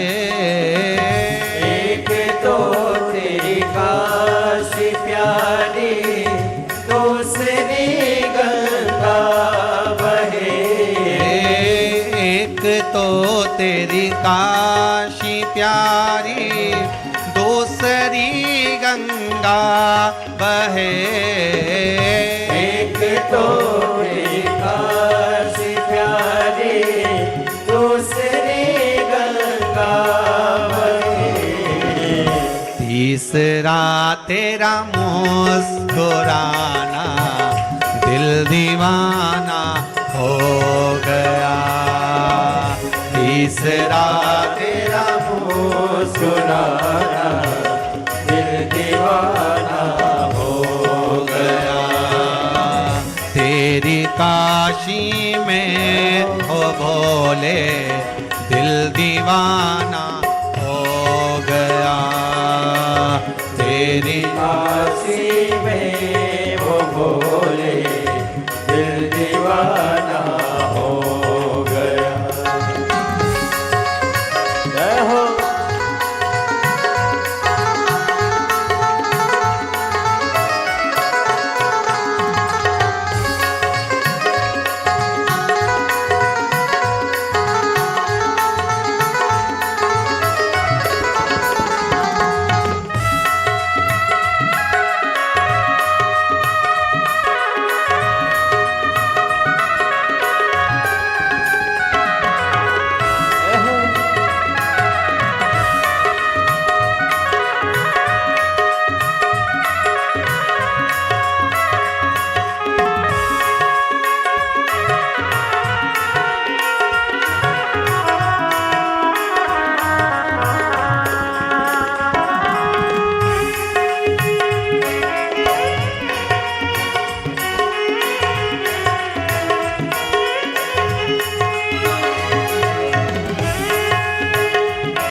एक तो तेरी जटा है प्यारी, दूसरी गंगा भरी। एक तो तेरी जटा है प्यारी, दूसरी गंगा बहे। एक तो तेरी जटा है प्यारी, दूसरी गंगा भरी। एक तो तेरी जटा है प्यारी, दूसरी गंगा भरी। तीसरा चंदा का होना दिल दीवाना हो गया। तीसरा चंदा बहाना दिल दीवाना हो गया। तेरी काशी में हो भोले दिल दीवाना हो गया। तेरी काशी में वो भोले दिल दीवाना हो गया। मेरा दिल दीवाना हो गया, मेरा दिल दीवाना हो गया, दिल दीवाना हो गया मेरा, दिल दीवाना हो गया, दिल दीवाना हो गया मेरा, दिल दीवाना हो गया, दिल दीवाना हो गया मेरा, दिल दीवाना हो गया, तेरी काशी में हो भोले हो दिल दीवाना हो गया, तेरी काशी में हो भोले दिल दीवाना हो गया, तेरी काशी में हो भोले दिल दीवाना हो गया, तेरी काशी में हो भोले दिल दीवाना हो गया, तेरी काशी में हो भोले दिल दीवाना हो गया, तेरी काशी में हो भोले दिल दीवाना हो हर हर महादेव। भगवान शिव की कथा कहती है, आपका विश्वास,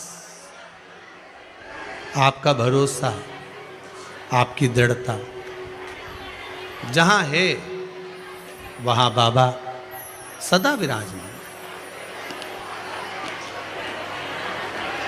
एक बात अपने जीवन में हमेशा उतार कर रखिए, जब लगे कि हमारे जीवन में तकलीफ ज़्यादा हो, कोई काम हो ही ना रहा हो, महाराज प्रयास करा करो कि बेलपत्री की जड़ के नीचे जाकर प्रयास करा करो कि लाल चंदन का जल, लाल चंदन को घिसकर कलश में उस चंदन को डालकर जल भरकर उसको बेलपत्री की जड़ के नीचे सींचन करने का प्रयास करा करो। एक बहुत ध्यान देने वाली बात है कि अगर मान लो कि कहीं पैसा अटक गया है, नहीं आ रहा है, बहुत अथक प्रयास कर लिया, कोई काम, एक माताजी ने बहुत छोटा सा पत्र है, बढ़िया सुंदर लिखा है, देखो।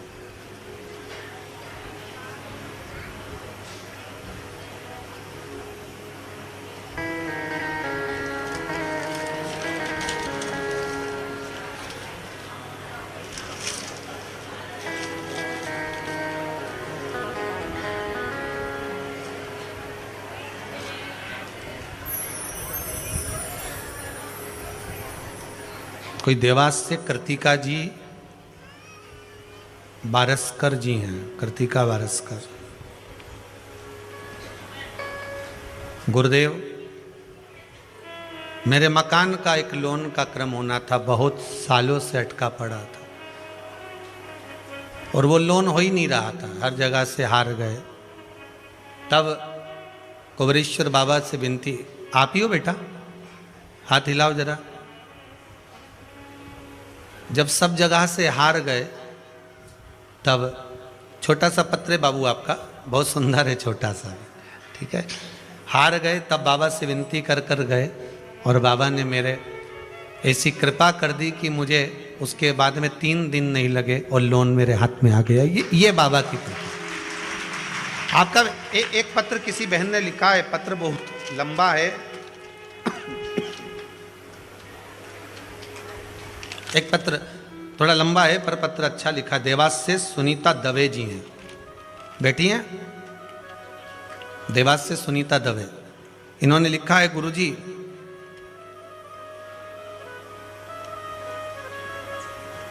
मेरा बेटा 18 साल का है, अचानक, कहाँ बैठी हैं दवे जी,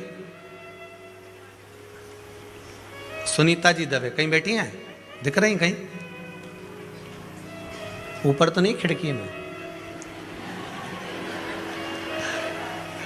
तो सुनीता दवे जी ने लिखा है कि 18 साल का पुत्र है, डॉक्टर ने उसकी आंख में प्रॉब्लम बता दी थी। ये पत्र है उनका, ठीक है। और डॉक्टर ने ऑपरेशन का बोल दिया था आंख की। ये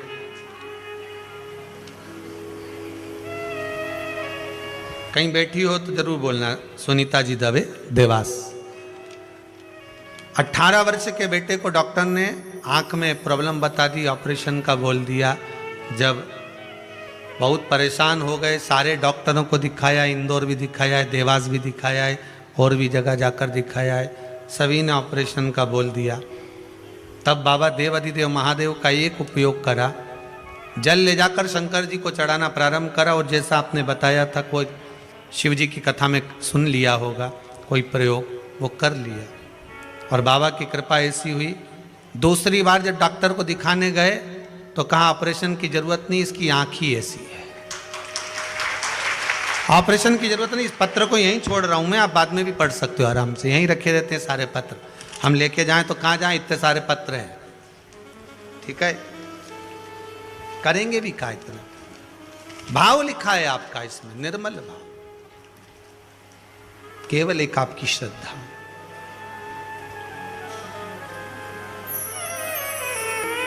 अगर विश्वास है तो परमात्मा हाजिर है, और अगर विश्वास नहीं तो परमात्मा भी नहीं। एक माँ ने बड़ा सुंदर पत्र लिखा है, शायद काला पीपल से बोल रही हैं, काला पीपल मंडी से हैं। गुरुजी 80 साल पैदल चली और बचपन से भोलेनाथ की सेवा में लगी रही, पीछा नहीं छोड़ा मैंने शंकर का। बचा कुचा था तो शिव महापुराण ने एनर्जी दे दी, हॉर्लिक्स है शिव महापुराण, आप ही ने लिखा है।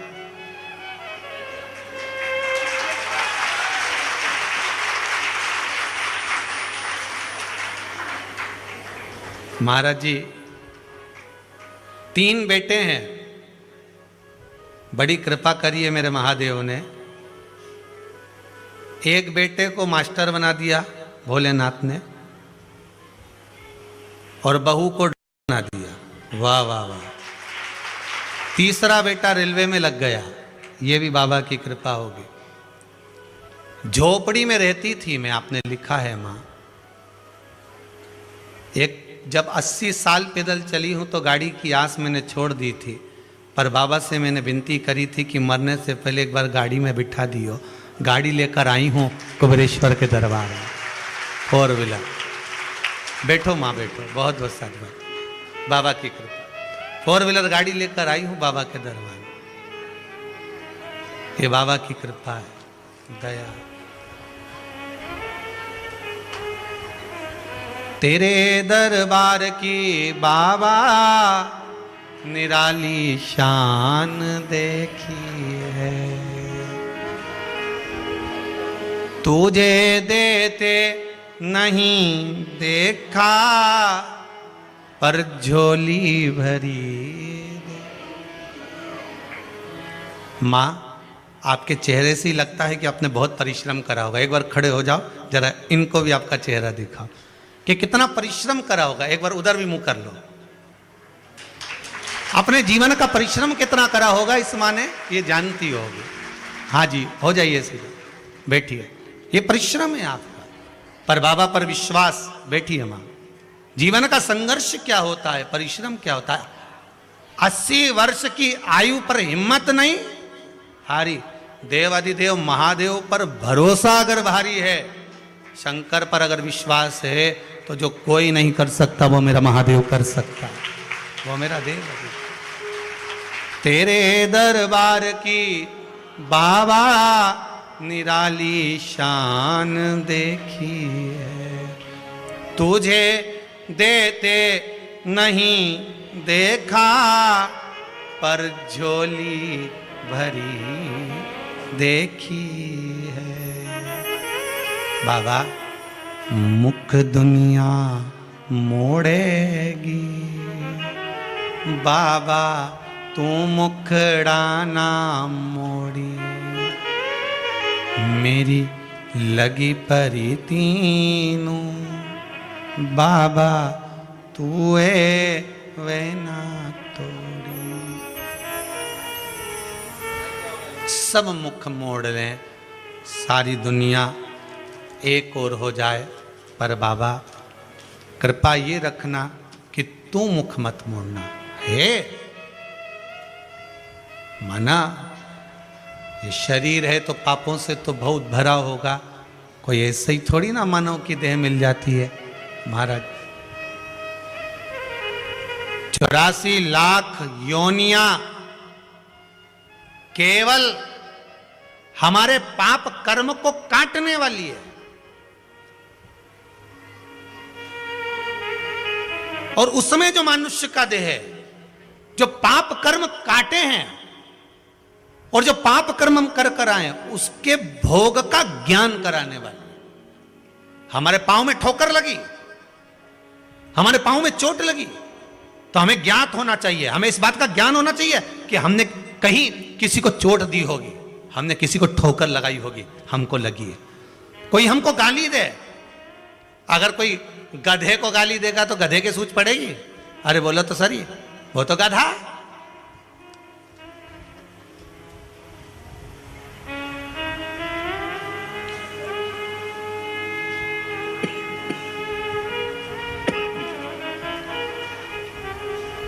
उन्हें क्या समझ में?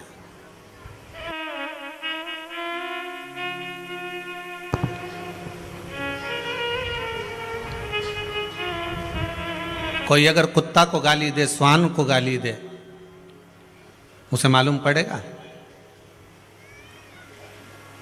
और कौवा को नहीं, तुम तो दे दो कौवा के गाली, उन्हें कोई संकट पड़े? सुअर को, ये जितने नाम बोल रहे हैं ना, सब अपन सब बने हैं, इसमें कोई बड़ी बात नहीं है। ये सुअर को देख के भी पहचान जाना रे, खूब मांस मदिरा का पान करा, गंदा गंदा भोजन करा, तो भगवान ने कहा मनुष्य दे दी थी और तूने उसका सही उपयोग नहीं करा, इसलिए गली में जितने सुअर नजर आए समझ जाना तेरे ही रिश्तेदार है। गंदा गंदा खाया है तो गंदा गंदा अब खा रहा है, पहचान जा। कोई हंस बनकर अगर मोती चुग रहा है तो पहचान जाना तुम्हारे रिश्तेदार है। पहले भी अच्छा खाया है, इसलिए आज भी अच्छा खा रहा है।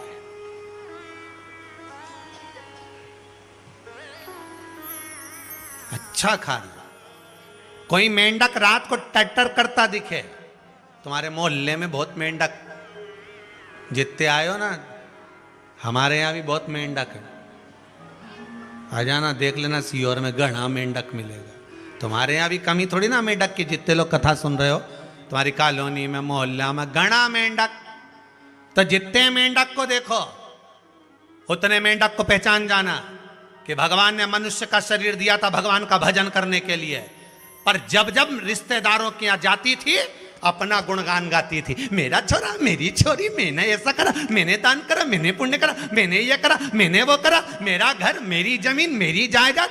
भगवान ने कहा ये बहुत उछले और बहुत टट्टर करे, कि मेंढक बना दो, बारिश में उछलेगी भी और टट्टर भी करेगी, जा। तो उसके बना दिया मेंढकी बाई, जा। अब टट्टर करने उछलती रहे, जा। अब वो यहाँ कूदे, वहां कूदे, वहां कूदे, वहां कूदे, समझ में नहीं आया ये मेंढक हमारे घर में क्यों घुस जाए, रिश्तेदार इसलिए घुस रहा है। छिपकली के देखो तो पहचान जाओ, जब देखो जब तुम्हारा कमरा में ही रहे, कमरे से बाहर ही नहीं निकले, घर से निकालो, दिवाली पे झड़ा झड़ा के निकालो, फिर ही जा, फिर मरकन्नी के पीछे, ट्यूबलाइट के पीछे, बल्ब के पीछे, फोटो के पीछे, जितने फोटो लगे रहे इनके पीछे छिपकली चिपकी रहे, इनके भगाओ।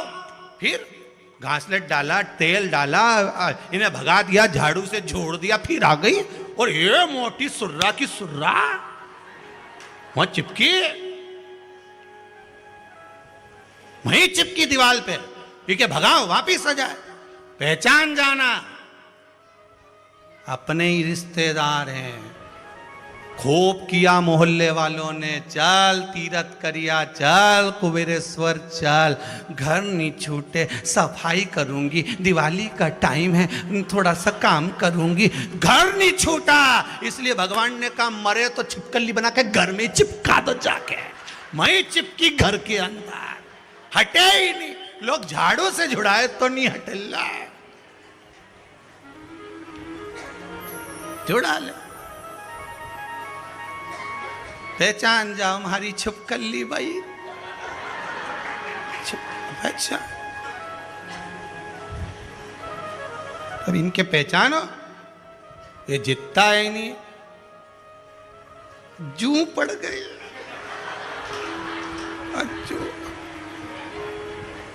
अब मां छोरी के मार रही, कहां से भर रही, बैठी था सामने और बैठ गई, पीछे माँ बैठी, वो की जू इधर भी है, इधर भी खुजा दे, निकाल कर जू, अब जू पड़ गई।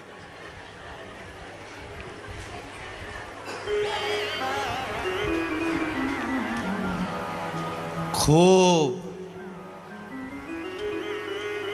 दूसरे के घर में जा जाके खाया था, कभी किसी को नहीं खिलाया था, इसलिए जू बन गई। जिसको नहीं खिलाया था उन्हें निपटाया, ले चौका छक्का लगा दिया, एक ही बार में खल्लास। जा अब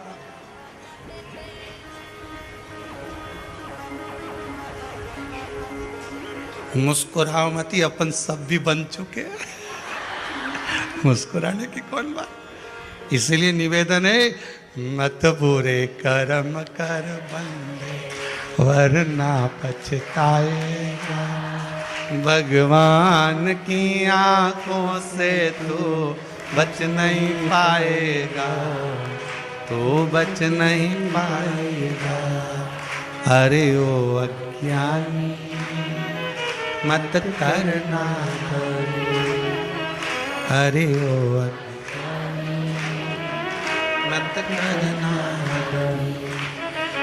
तेरे कर्म का फल तू आप ही पाएगा, तेरे कर्म का फल ही तू आप ही पाएगा। ये कर्म का भोग है जो हमको भोगना, दूसरा नहीं। कोई गाली दे तो हमें सूझे ना, कोई अपशब्द कहे तो हमें सूझे ना। मनुष्य की देह मिली काहे के लिए है? केवल भगवान का भजन करने के लिए और कर्म का भोग भोगने के लिए। भजन करो, भोग भोगो, पूर्व में करा है, आज भोगेंगे। तो मनुष्य की देह में ही ज्ञात होता है कि हमने कुछ करा होगा, इसलिए हमको दुख मिल रहा। हमने करा होगा तो हमको तकलीफ मिल रही है।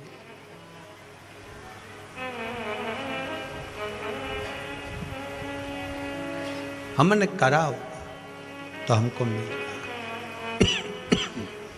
कुछ प्राप्त तो हो रहा। खूब कमाओ, शुभ दीपावली आपको। खूब कमाओ, डटकर कमाओ, अपनी कैपेसिटी से भी ज्यादा कमाओ, जितनी आपकी सामर्थ्यता है उससे भी ज्यादा कमाओ। और मेरी मैया लक्ष्मी तुम्हारे यहां 2 पांव से नहीं, अष्ट लक्ष्मी पूरी 16 पांव से आए, हम मना नहीं करें, खूब आए। मना नहीं है, पर उस कमाई में भगवान से प्रार्थना करना कि धन आए तो अभिमान मत आने देना, अहंकार ना आए, बस इतना ध्यान रखना।